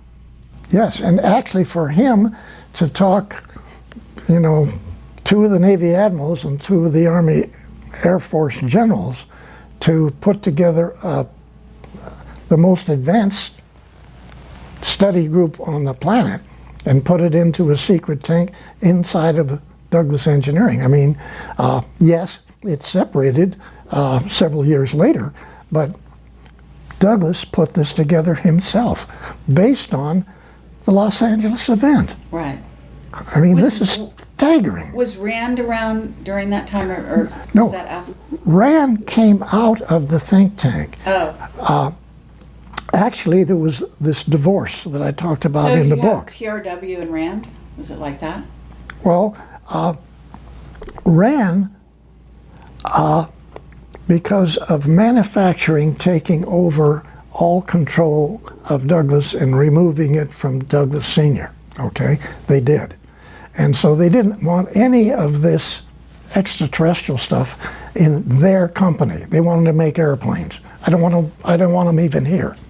So them finding out about this secret thing blew the whistle. So RAND was formed inside the secret think tank at Douglas. And then there was this big divorce. The divorce took place roughly 8 months before I went to work in 1951. Okay, so they divorced. They used this building right in Santa Monica as their headquarters. But then RAND went worldwide. And if you go down to San Diego and you go out to Point Loma so you can get a view of San Diego, you go up to the top there where the view is.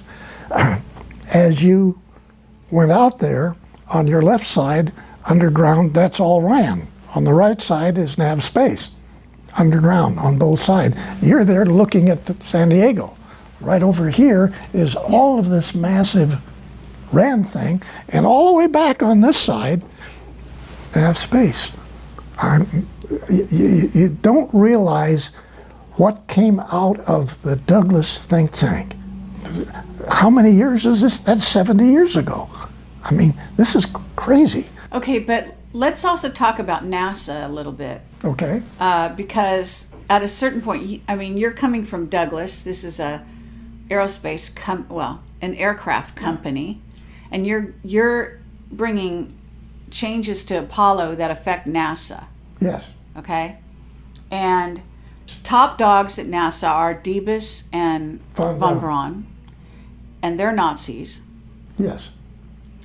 And they really were Nazis. They were. They're Okay. SS. And okay, so it appears from your book even that NASA is maybe the first place that's infiltrated by Nazis and that ideology. Yes, that's correct. And so Paperclip was not just 10 or 12 German fellows coming here. It was a massive number of a tremendously massive organization that a little bit of it went to Moscow. All the rest went to Antarctica, in those big caverns in Antarctica. You got 5%. Meaning U.S. U.S., yes. Okay, but Britain got some. Yeah, but there's little bits. Okay, we, von Braun and Debus were both principals in that organization in Germany, and so you say, well, we got good ones. There were other good ones too that the Russians got, and many of them were still managing construction of extraterrestrial spacecraft carriers, which were being built underground in Germany during World War II. Okay? You mean when they came to work for us, they were continuing? No, during World War II, Germany was taking extraterrestrial information and putting in production 12, 14 different extraterrestrial type vehicles. They're manufacturing them using slave labor. Almost 90% of that was taken out of Germany before the war even stopped. It was taken to Antarctica and is still operating there today. Right. New Berlin. Yeah. Yeah. Unbelievable. Right. Unbelievable. So is that why John Kerry went down to to Antarctica while we had a presidential election being held? Okay. Okay. Well, I have whistleblowers who've talked about Antarctica, and I've released information about this.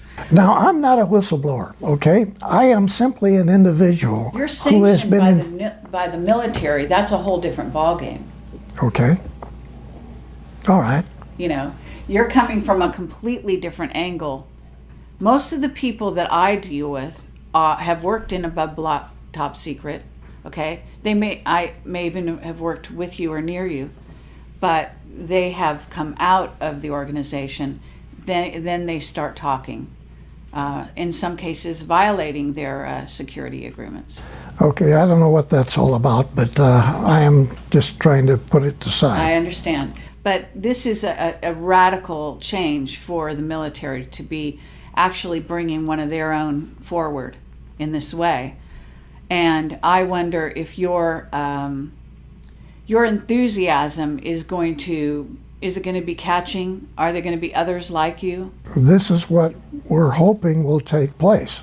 That's what I'm hoping will take place, because the public needs to know about this. The country needs to know about it. The planet needs to know about what has taken place. And we've been lied to. I say this over and over. We've all been lied to for a minimum of 6,000 years. Every country, every European country, every Asian country. Okay, but let's get into, and I apologize to you, but this is so important. Why do we need to know now? Because I get the feeling that you're actually coming forward at a critical time because of something coming. Okay, you could say that. I could say, in my opinion, I hope that this is going to take place. Okay, I'm hoping that that this will benefit release of this subject. That's my hope. That's okay, but is, why are they choosing now? I mean, you were sitting around, you're really 93? Yes. So you were sitting around, I assume. I mean, you were a fantastically busy person building all these things and designing all these things, but at some point you must have sort of retired and been, less busy, yet less utilized by them. And you must have, even during the time you're writing your book, and I know that Bob Wood talked to you back in 2009, and I think there was some kind of interaction with you with some other reporters or somebody back in 2002 or something like that. And this is what was written in the back of your book. And yet, you basically had, the lid was on everything you were doing, and even Bob Wood didn't come forward with the interview he'd done with you back in 2009 until 1 year ago, almost 1 year ago to now, when somebody in the organization who's bringing you forward contacted, it appears, Michael Salla. Okay, Michael Salas, he's done his homework. Okay, now, he's a nice guy too. But Sure. Through freedom of information, unlike many people, he has taken the time and taken all the hits of not releasing the information, okay?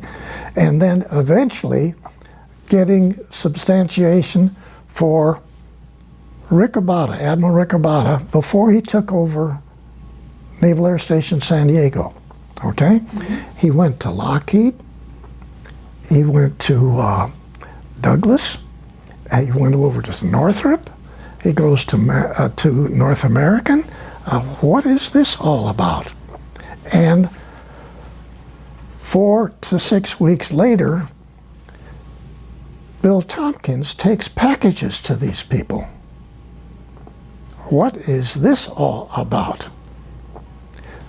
That's now been verified through freedom of information that Michael Salas has got, and he's got a great deal more information. He's been pulling substantiation for the things we're talking about here, mm-hmm. Okay? Verifying it. And okay, but that doesn't explain why it took you that long to come forward. Who gave you the green light at a certain juncture, approximately 1 year ago, to come forward? Well, actually, it's not like what happened 1 year ago. That I don't even know what that answer is, because let's go back to the south part of Oregon and this Navy League Council that I set up in Oregon.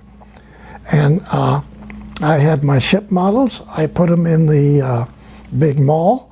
We could talk about it. There was an article in the paper that some people in downtown Medford, Oregon, were going to have a Navy League Council. And so I get the information in the paper, and then I have people calling us. I stood in the center of the mall 3 weekends.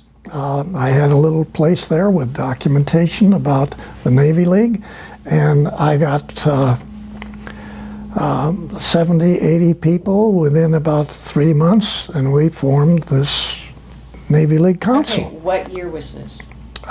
This was 2009, 2007 time period, and I contact the commander, Naval Air Station, Naval Base, Washington, D.C., who's commander of Subgroup 9, the Boomer subs,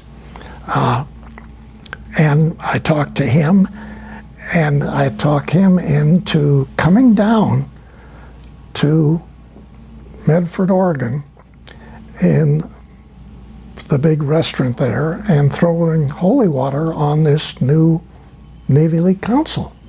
And admirals don't do that. Admirals don't do that. Maybe a lieutenant does, or maybe a commander, or a lieutenant commander. Admirals don't do that, okay? Don't ask me how that happened.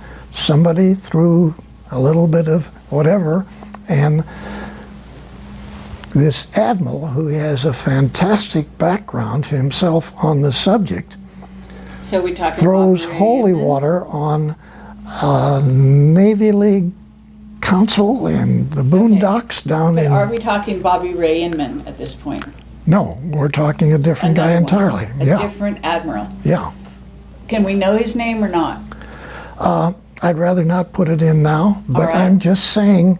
So what I need to say to Yeah. you, and to help you in your understanding here, again, for whatever reason, I end up with some 70 retired naval top officers in this council, and you can't justify that in a boony town in southern Oregon that all is there is just chopping down logs. All right. Okay? Okay. Now, I can't give you the answer. I can't give you the answer of why just south of Medford there's a mountain. And there's a mountain there where all of these Navy officers, most of these Navy officers are in business, who they have their own airplanes. They fly all over the United States and Canada. They see UFOs coming south, coming from the east, going into the side of this mountain. This isn't Mount Shasta, is it? Mount Shasta. It is. Okay. And so they take their airplanes and they fly collectively, 7, 8, 9 planes, trying to find the door. And they don't find the door. And then while they're doing this, 2 of them come out. Right. Just next to them, fly right past their airplanes. Pretty awesome. Oh my gosh. What did you say? So what are all these, how? You know, look, you're in contact, even to this day, with Nordics. You're being influenced. You're being communicated with. Telepathically. Yes. Okay? So that's what they did. They basically kind of telepathically said, hey Bill, this'll be a great idea for you. You'll go down, you'll start this association, and if you build it, they will come, right? And they did. Yeah. Okay, and they did, but I can't justify, okay? Why in the world would we have that many top off? One is at a Marine general. Yeah. We had 7 captains. Well, I can help a little bit with this because as a psychic, whatever you want to call it, I can say that I did go to Shasta, and I was communicated with by the Telos people who had told me it was extremely sad story about how the reptilians had taken over Shasta, and that their whole civilization was at risk. So they perhaps were sending out the, signal, and this was in 2010. Mm-hmm. Okay. And so we're pretty close in dates here. Yeah. As to when your thing happened. So you were kickstarting the whole operation. Right. Yeah. Okay. Yeah, and and that was very moving for me and very shocking, and it was evident also in the terrain. You could actually see there was a frequency fence of some kind that had been put up in that area, that was actually killing the wildlife in yes, the pine trees and everything. You could see everything was starting to die. Yeah.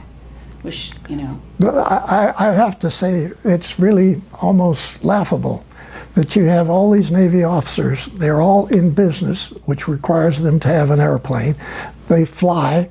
They're talking back and forth between their airplanes. One guy's coming east, the other guy's north, and one comes out of the mountain here, another guy comes in on the other side, and then actually when 2 of them are flying together, They come right out and go between the two airplanes. I mean, this, and then you say there's no UFOs, okay?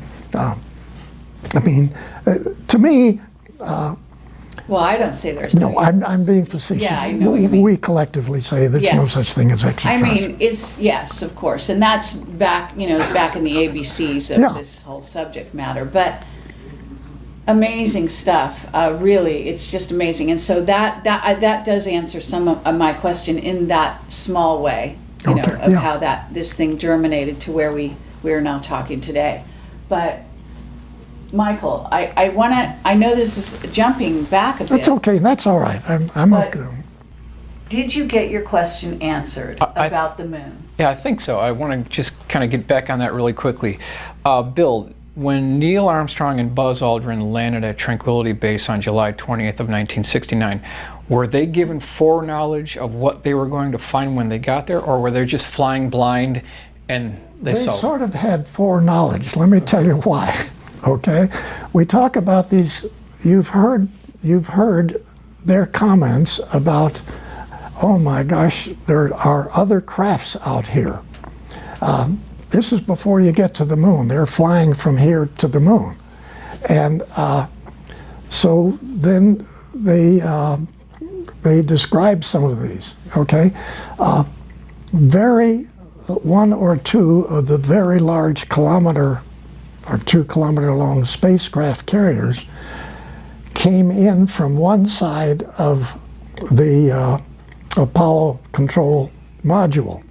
So the Apollo's coming here, this vehicle is coming in like it's going to go exactly into the vehicle, our vehicle. And of course it makes the turn, and you essentially get the feeling you're being given the finger, okay? So you go on, you make your rotation around, you get all set up and to land. And so as you're landing from down behind the crater, these vehicles come up and park. Okay? Some of the guys come out and they stand there underneath on the edge of the crater. So we got 2 guys here and another guy still going around the planet up there, which he has to get back into. And they're doing their thing. Well, again, they didn't put the flag up first. They put up a Freemason flag, and then they got this great Freemason plaque, which they put down, and the Freemasons take over the moon, right? Okay, that's what the plaque is for. With these reptilians watching? Yeah. And so now, then they put the American flag up, okay? And then they start walking around taking their pictures. And all around the edge of the crater are all these great big things, which are his statement, Armstrong. Sir, you've got to see these. They're massive. They're threatening. They're threatening us. Wow. Did Neil Armstrong take motion picture film footage of these vehicles? Yes. He did? Yeah. Okay. And what do you think was the talk inside the command module when they redocked with Michael Collins? What do you think Buzz and Neil told Michael Collins? What was that discussion about? Oh my God, yeah. First of all, okay, really, because this is totally, now, remember, we had sent up vehicles with cameras on them to go around the moon to try to figure out, all of the requirements, not only for the selection where the landing was going to be, but try to come up with some sort of a feel of what our situation was going to be when we got there, okay? So that's all been going on before. So we have seen and we have photographed structures on the other side of the moon. And next to those structures, a ways away, are foundations of many different buildings that are there. So we've already photographed. We knew that. Okay, well, I'm going to go back even further than that, though, because we know the Nazis had been to the moon, right? Yeah. You admitted that, and not only that, but one of my witnesses, Mark Richards, is Captain Mark Richards from the Secret Space Program, from Space Command. He is a Navy, he was a Navy officer on the side of the Navy, and he was, I don't know if you've ever heard of one of the craft that he was famous for flying, which is called Minerva, which is an artificially intelligent craft. Vehicle that very few people can apparently even interact with, let alone drive. Yeah. So he's in prison in Northern California because he's, I guess, he's been framed for murder, and he's the enemy of the reptilians who are in office and Dracos. But he said that by the 60s and early 60s, we had a base on the moon, even though we'd been told no, we couldn't. Okay. And he said that's because Curtis LeMay wouldn't take no for an answer. Could be. I don't know. That sounds a lot. You don't know about that No, part. I don't know. Okay. But that could be possible. All right. Okay. And he read your book because I sent it to him, and he said it lines up with everything he knows. Okay. I'm sorry he's in prison. Yeah, well, I think that, you know, with your revelations, maybe someone could actually turn some keys somewhere and get him out. Yeah. He's almost an elderly man at this point. He's in his late 60s, I think. Oh, okay. Not as old as you. Yeah. But he was chosen the same way you were, he said, when he was very young. Well, that's where I was trying to get back to him, that All right. it's not just one or two people that are selected, okay? There's hundreds and hundreds of these people actually all over the planet. There's Russians too, and there's Chinese. And so, but unfortunately, not making this nice, some are on their white hats, and we like them, but we've got a lot of people with black hats that are selected to implement whatever. And this is a real problem. And you can't cover this part of it up and just say, I don't believe that, okay? Oh, yeah. We are stuck with situations, plural, not one, but situations with which we don't have control over. And we are being used, we have been being used, and I hate to say this, but we're just a laboratory for them.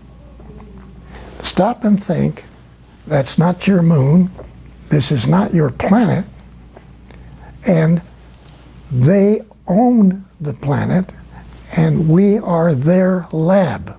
We're their laboratory, and they're associates laboratories, other extraterrestrials coming in, doing their agenda. Yes. And this has been going on for eons, and we know about this, but I have to say, there is a reason for all of this, and I want to get to this idea that the Nordics are coming here. Mark said the same thing to me. Around the same time you're releasing this, he was saying to me, on my one-on-one interview with him in prison. I go to interview him in prison. I've done it 5 times now. And he said, the Nordics want the humans to come up to speed militarily and in terms of consciousness, etc., so that they can join the fight against the reptilians and Dracos that are basically plundering the galaxies, taking over planets, etc. And you've said something very similar to that. yeah, I have to agree with that. I'm just saying that this is our situation, and it's. And our military is very aware of this, and so what they've been doing is funneling what we call black project money, billions, into building this secret space program that's now practically what we call a rogue civilization. It's almost living so far in advance of the way we live in terms of technology and in terms of everything else. Okay, Adding to that, you have solar warden. People don't believe that we have solar warden, okay? I believe it, yeah. Okay, but it is 8 Navy space battle groups with destroyers, cruisers, other vehicles, support vehicles, transports, trucks, all kinds of stuff. They're operating off of Nordic bases, okay? Their families, their children, live in Nordic facilities. They go to Nordic restaurants for food. Just like the 6 people in Lockheed, which are here, working, or they have their own facilities in an area in Burbank. Those 6 fellows have wives and children. They're in the public schools there. They go to restaurants and they go. And nobody knows their And tricks. the manager of that 6 group, they have their own mission, which again is talking about this region of the galaxy, this arm, and so they could just as well have been on board the moon facilities, but they're local. And yes, once in a while they help the skunk works, but that's not their job. They're not contracted. And okay, he lives 3,700 comparable years, and so do the children, the wife. Okay, the children go to the schools, but every hour they put in class, they're being taught telepathically their own information, because they can finish a 4-year college degree by 9 years old. Mm-hmm. Okay, Sure. And they're right here in Burbank. Now, yes, we've got all this other stuff out there too that's being operated in the same manner, and those people are they're not necessarily here as a contract to help Lockheed, but yes, they do once in a while talk with the skunk works, make side issues, make side suggestions. So Okay, but what about you? Because you're 93 years old. Were you not offered to live 3,000 years, or did you? What's your relationship with them? Are they just giving you upgrades so you lasted even this long, or are they gonna allow you to leave the Earth and leave this body, this vehicle, and go back and join them? Let's talk for a minute about extended life. Yeah. Okay? Now, extended life didn't start here in the United States last week. Okay? Mm-hmm. Extended life was even implemented into the information that the Draco reptilian group educated some of the German people.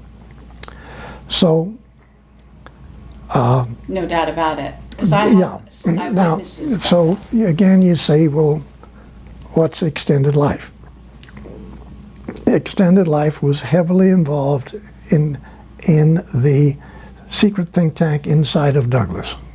Okay, another subject. But then at TRW, where I worked later on, it was a really big program. I mean, really big program with hundreds of people involved. Okay? But even before that, the Nazis were reverse aging people. Yes. I have a witness about that who actually said Werner von Braun was one of them. Okay, I've heard that. I don't know that. All right. Never mind. Dr. Debus, all I got was he shaked his head. So I don't know that when that came up. Shaked his head no or yes? No. So maybe he was, I don't know. Right. All Well, right? But, why would they tell us? yeah, but okay. whatever. And I spent a lot of time with that whole week with essentially the #1 guy managing NASA, okay? Right. Von Braun was supposedly the head of everything. Debus was the real head of everything. Okay. Okay, back to extended life. As it is sort of addressed today, what you do is you take an aspirin-sized pill, one every month for 4 months, okay?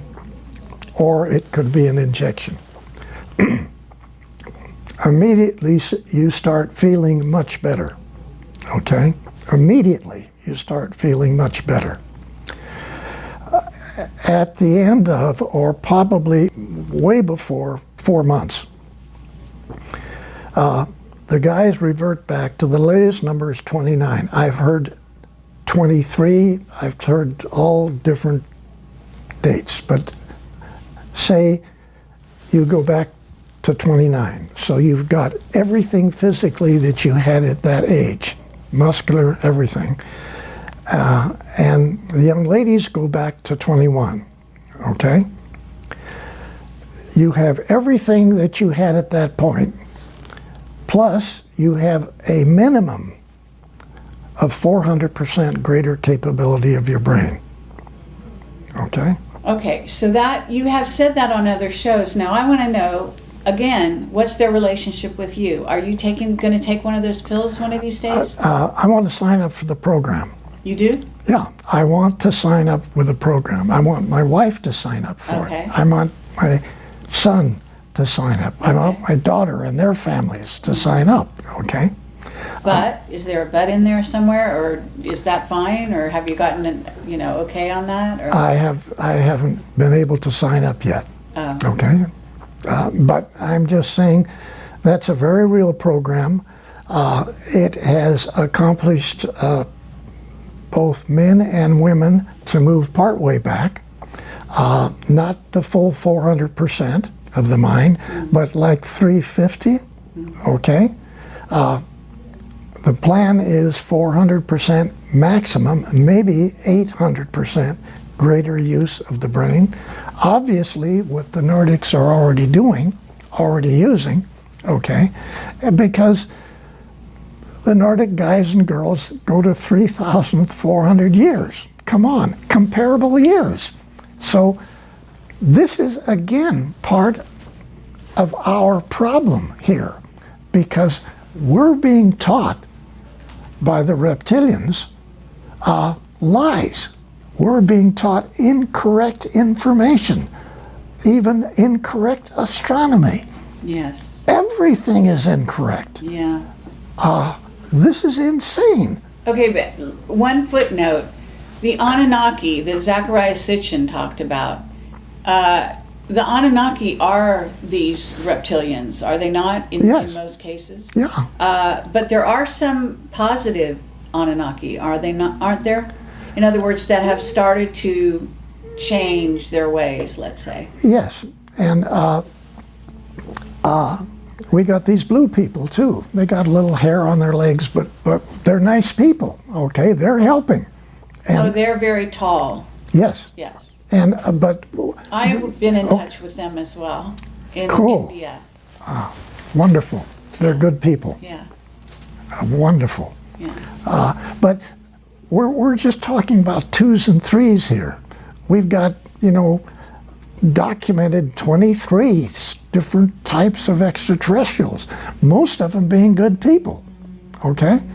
But then we've got these massive capability with facilities of the Draco extraterrestrial side that, they're controlling.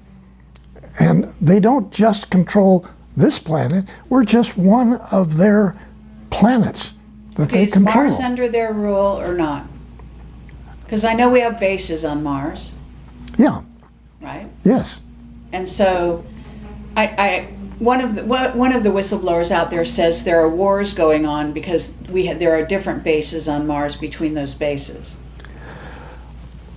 Okay, and yes, many people, including myself, have watched partial wars with vehicles diving on top of other vehicles from the coast right here, halfway between Long Beach and Catalina Island. Oh, sure. 4 or 5 o'clock in the afternoon. 2008, 2009, both. Okay? Watched them both. One of my witnesses was killed. He was the guy who ran iPod.org. It's a website that was out there, and he had set up a camera on his balcony and filmed wars at night over the skies in LA and off the coast. Yeah, it's unbelievable. And eventually they killed him. Yeah. Now, of course, it's the Dracos or whoever that killed him, right? Yes. So let me just ask you, do you feel that you're psychic enough to look at someone and know if they're Draco or not, or reptilian and shapeshifted? I have said that I don't have that ability. I at times pick it up. Right. Okay? But I don't have that expertise. Okay. But I can, for some reason, I know that SOB that was right down the hallway, right here when we came in, could be a problem. Oh, wow. And I don't know why he was down the hall. We sort of were on the run to get in here because you wanted to get started. Sure. I saw him. Okay. That's great. And I don't know what that was. Yeah. No. He knew you were here. Yes. Oh, come on. We're so surveilled. It's crazy. Yeah. No. Well, I want to talk about AI as well. And I don't know if we're completely done with this reverse aging idea. Well, I think it's far enough to say that that's real. Yes. That within supposedly less than 24 months, that program is going to be available to some people. Now, if you have enough money and if you have enough facilities, maybe you can get on the list first. Okay? I don't know how that's going to work. Right. Well, there's also a spiritual component to all of this that we haven't really dealt with yet. But I also, I have so many questions, and I know that you probably have a few. So I want to give you some time. So at a certain point, we got to manage our time. Okay. So one last question in regard to this whole sort of scenario in, Draco, reptilians, etc. Mark Richards talks about the Raptors as being a group of reptilians that went off planet after the dinosaurs. That when they said the dinosaurs went extinct, they didn't actually go extinct, but there a certain group of them, from what I understand, went underground and stayed here, and then a certain group actually left the planet, and they're called the Raptors. Have you ever heard about the Raptors? I've only heard what you've just said. Okay, but and that they have aligned themselves now with our Navy and Air Force. They're closest to the Air Force, and that they're working with us because their queen was basically told, in essence, that their trajectory of their race would be more positive if they align themselves with humans in a positive way instead of continuing to eat us. Okay, I guess I don't know that. I'm not familiar enough with it. But you do know that reptilians and Draco, the blood sacrifices, the whole Luciferian thing, the kids being killed and eaten. I mean, that humans have been eaten and taken off planet, et cetera, and used for slaves in other colonies, etc. I hate to say that, but that's far worse than what you've just said. It's far worse. Yes, far worse. Far worse, yeah. And that the whole blood situation is it's unbelievable, and right. I don't know how we say that to the public. I don't know how. Well, wait a minute, just a second. On that part of this whole subject, to me, if we get into that, and I know all about it, okay? All right. Far more than you know. Sure, all right? I'm sure. When we get into that, if we release it, 70-80% of everybody that listens to your program is going to say, you're smoking pot. I don't believe that, and I don't believe anything you people talk about on extraterrestrial. And it's going to kill what disclosure is trying to do. That's my opinion. But you know the pedophilia is starting to be exposed everywhere. You know that much is coming Oh, out. yeah. But you know the part that I don't want to talk about. I hear you. Okay? Yeah. It saying as much as you said right now is actually great. Okay? You know what I mean? Yes. Because you basically are, anyone who's hearing everything else you say is going to have to come to home with this. And if they want to know more, it's out there. It's more and more, it's out there. Yeah. Now, I'm not going to speak for Bob, but Bob Wood, Dr. Wood, who's worked with me on my book, okay? Yes. He's a genius. If we were in the conference room and we were talking and there was a big table there, he would have his fist like this and he would slam that table. I want every GD thing exposed. I want it all Good out. for him. That's lovely to hear. And I have to say, I'm having a hard time disagreeing with him, but Well, we can do another interview on that subject so that, you know, this one, it goes out, because I know you really want this information out. You want people to start to wake up, and we don't want to turn them off to any... we don't want, you just crazy said degree. it, we don't want them to be turned off. We don't want them to not believe what's being said, okay? I know, but and this, yeah, it's... and some, we can get into it partially, but I'm saying, I personally don't want to be involved in doing what Bob wants to do. It's too heavy. I think it's gonna really hurt getting more people to get involved in this subject. Okay, they're going to say that Bill Tompkins is smoking pot. I don't believe one damn word. I don't want to hear about any of this. Okay, Yeah. I don't want to hear about it. I understand. Let me say, because I have interviewed people about these subjects and dealt with this and Mark Richards is very open about it. Yeah. Interestingly, but he's in prison, and so they think he's got plausible deniability, says no one's going to believe someone who's in prison. You know what I'm saying? Sure. So that's how they allow that to happen. But I do want to say my philosophy on this, which is humans are not protecting themselves. They're not protected. And so if you don't warn them, you're culpable. The next time somebody gets snatched and eaten or taken away, or their child, and I'm more concerned about the children, obviously, than anything else. That's You know. that's it. Well, that's what. And so that's my statement. My statement is, I care about the children and I want to protect the children. How can you protect a child? You must tell them. You must tell their parents what's happening, what's really going on this planet. And it's about time we humans are able to protect ourselves. There's a lot of New Agers out there who want nothing but to believe that there's ETs, definitely, but they're all hearts and flowers and good guys. Right. Yes. And this is such a dangerous thing to put out there, because again, you get humans that will not be able to protect themselves. That's Also not understand. Some people get the wrong idea about Camelot, but I'm actually in favor of the military. I know it sounds crazy, but I actually understand that we have a lot of military that are putting their lives on the line. Yes. In a daily basis to protect humans that have absolutely no idea that they're in danger. You're right. Absolutely. I agree. And that's got to change. Yeah, it's got to change. Yeah. So, I realize that people have no idea what a brave man you are. Oh. You are, I just wanted this statement made on my interview here, that the courage that it takes to actually do what you're doing right now is phenomenal. Really it is. See, I can get away with this because I'm a journalist and I can say anything and people will say, she's crazy, and just not listen.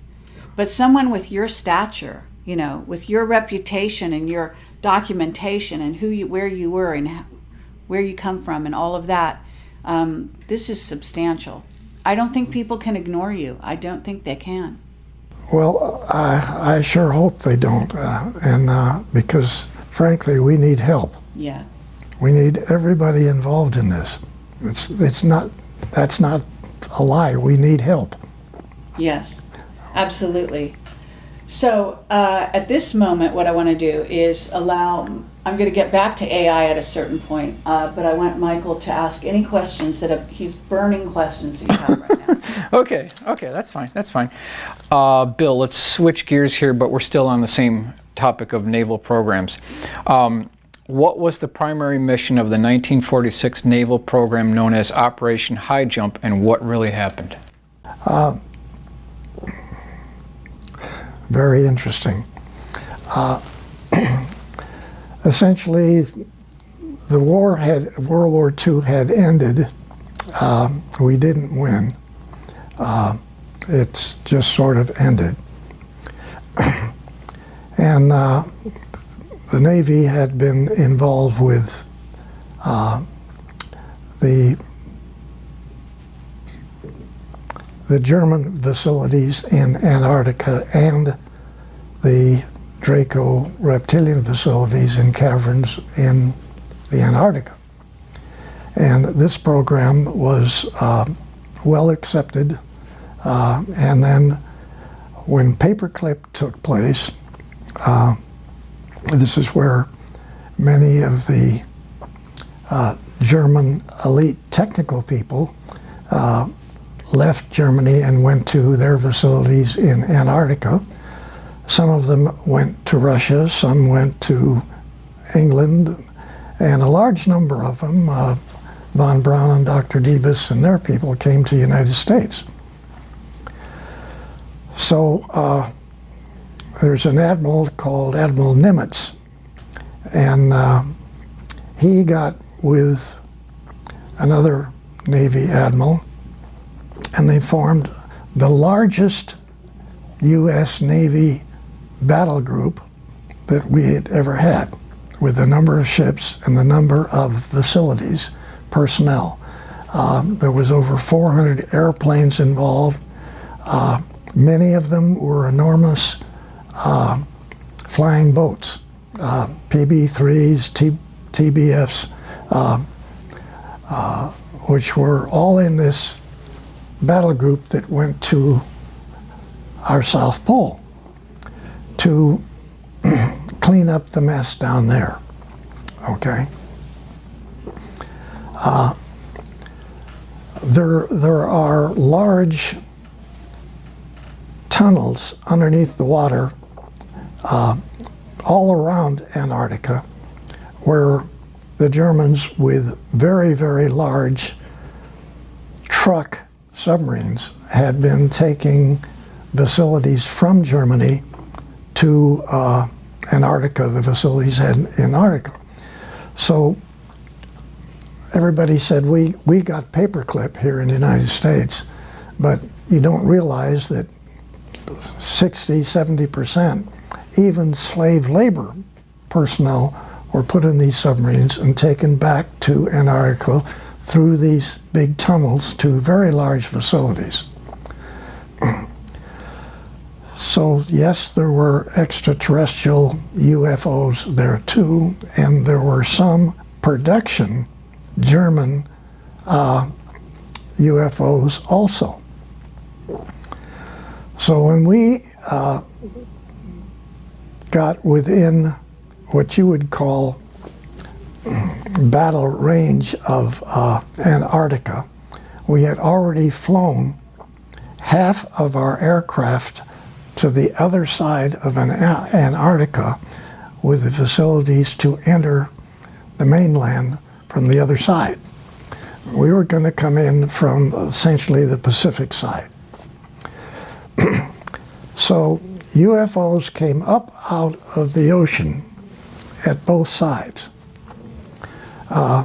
They eliminated every aircraft, including all of the helicopters, flying boats, every aircraft we had were eliminated in about 20 minutes. We had already started operations, landing type operations.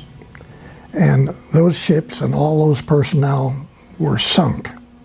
They ended up going to the bottom of the ocean off of the coast.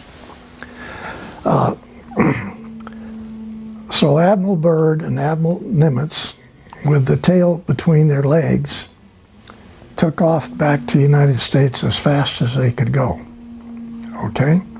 And never went back. A little bit like going to the moon and never coming back, okay? So that mission obviously failed to do any damage because they were supposed to go out there, pick up a bunch of prisoners, bring them back, and then blow up all of the facilities with this massive U.S. Navy battle group. And we didn't do that. We came back and we're not going to do that again. I think that basically says what the mission was and what happened, okay? And essentially, you haven't gone back again since, and you probably never will. So you don't have the capability to fight the Draco reptilian technical capabilities. But there are people going there. Yes. There are military going there. Yes. And they have also a telescope there that's supposed to be specially stationed to look for the incoming of Planet X or Nibiru or whatever. Well, they have a facility there like you have, your Air Force has at the Offutt Air Force Base in Omaha, Nebraska. There's a picture, a drawing that I made in the front of the book where it shows the command center, which is not a command center. What it is, it's a receiving center for information in this part of the galaxy. Right. For us. And then you have a separate command center that the Air Force has in that big mountain range. But the one we're talking about is like the Dracos have that the SS still uses, which is in Antarctica, and it's a controlling area of incoming vehicles that are not German or primarily not reptilian Draco type facilities. They could be Nordic, and they don't want the Nordics there. So that telescope facility also has much greater capability than any telescope that we have, and we just had in the last couple of 3 months found out that there are 2 trillion galaxies out there. Wow. So we got better capability as far as we're concerned. The ones that the Draco reptilian have in Antarctica is much bigger than that. Wow. Okay, but how is it that the humans are they do go down there? Are you saying that the ones that are allowed down there are Draco or reptilian, or are you saying that they allow them to come and go because that's some kind of treaty or arrangement?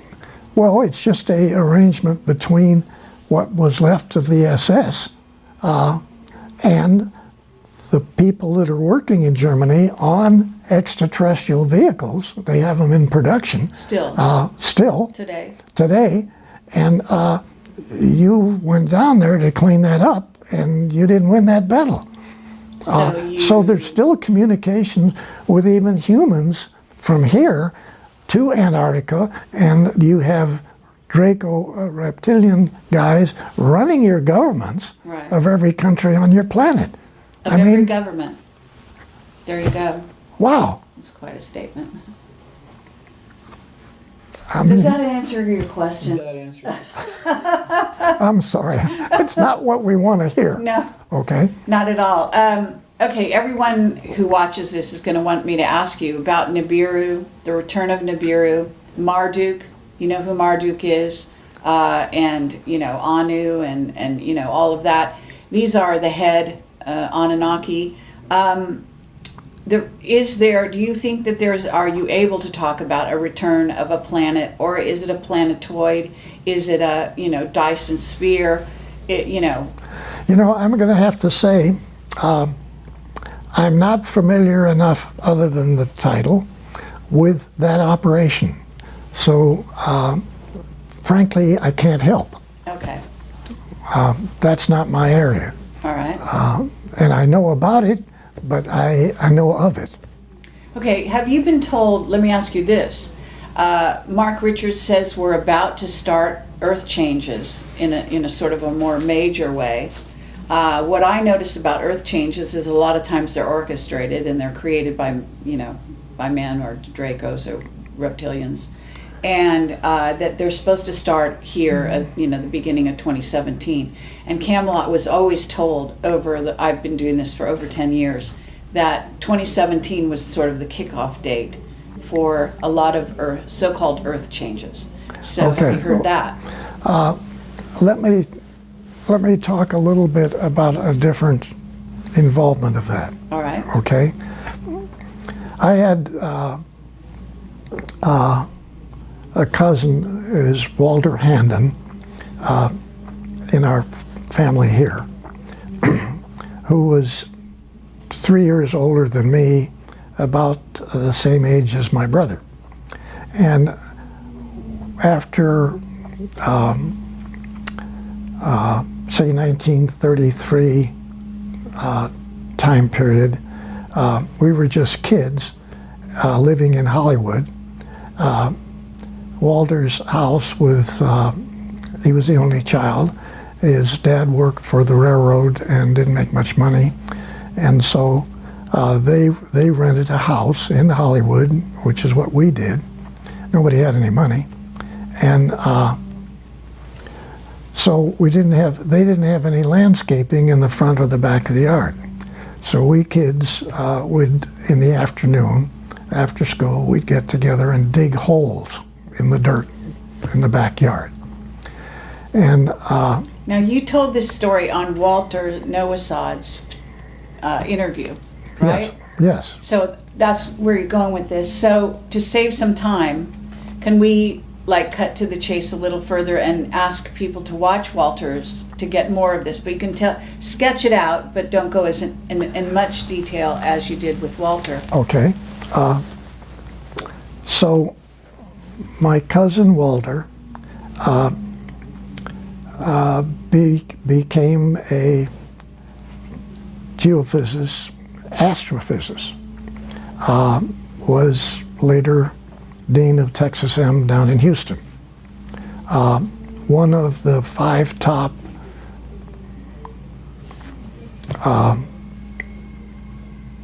astrophysicists, I guess, in the country.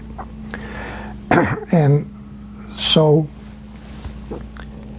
he continued to come to California, and he would stay with us. We were living in San Fernando Valley, and I was working at TRW, and he was a consultant to TRW. And so TRW had astronomy and every other technical field going, with many different sub-laboratories working on it. And so we were very, very aware of the problems geologically with planet Earth. And this gets into not just Noah's problem, where he had the flood and he took care of it quite well, but there had been 7 floods since Noah's flood, and one of those was really bad. But what takes place here, and it's a little hard to visualize, way back, the planet only had 1 continent. And as we know, those continents Well, the planet was trying to fix its uneven rotation. So the planet separated into different continents. So what's taking place since then, on every so many years since that took place, two major things take place. Well, three, I'm sorry. One is that every so many years, the planet has literally dozens and dozens of volcanoes all running at the same time from Alaska down the Pacific coast to the Pacific coast of South America. They're Ring of Fire, what's called. And they have these continuous volcanoes all going. Fouls up the atmosphere on the planet to where a lot of people don't make it. A lot of fish don't make it. Now, then separately, we have this situation where we have earthquakes. Some of these are really bad. Then the third thing is the real problem. Today, as we're talking, the Pacific plate is climbing up on top of the American plate, which would be United States, and it's getting ready to push it down into the magma. And the same thing will happen in South America too. It'll climb up over South America and push the Andes and everything on down into the magma. So not too many people live through these kinds of events. So essentially, planet Earth is not a really choice place to live from the geology standpoint. We know that there are hundreds of million galaxies out there. We know that there's millions and millions of stars in our own galaxy, and that there are millions and millions of other planets which are at supposedly the right location out from the star, not too close in, not too far out, rotating, which produce unbelievably 2 and 3 and 4 times the size of Earth, total Utipides, unbelievable planets, unbelievable atmosphere, gorgeous places to live, okay? So when the people in the secret think tank inside of Douglas were doing their studies, they came up with a thrust to review the geology of the planet, confirm the situations with the support of the Nordics of moving people off of the planet to other stars, planets that the Nordics are very, very aware of, and live their utopian lives. Okay?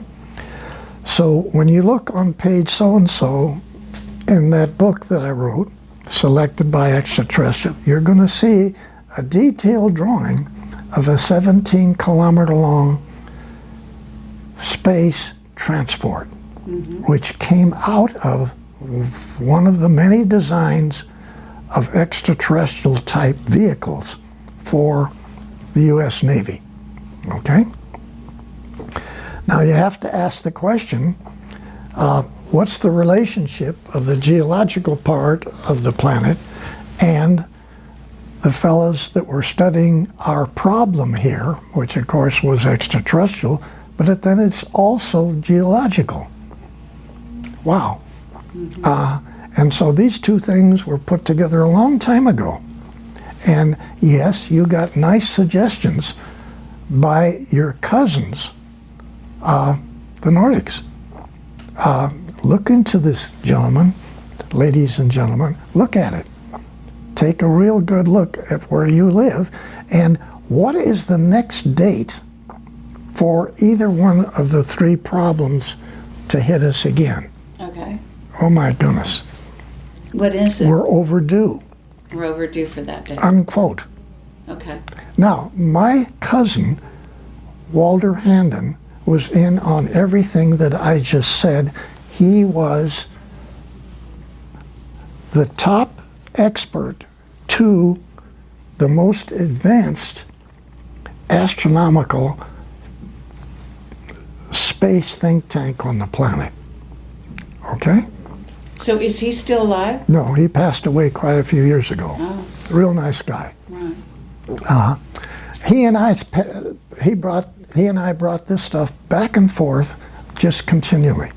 And for him to be consultant of the company that I'm working for, you know, that was really beautiful for me. Well, may I ask why, like, can the Nordics help somebody like that before they die, or is that a choice? I Or think, are you sure he died and didn't just go to another planet? okay, there again, a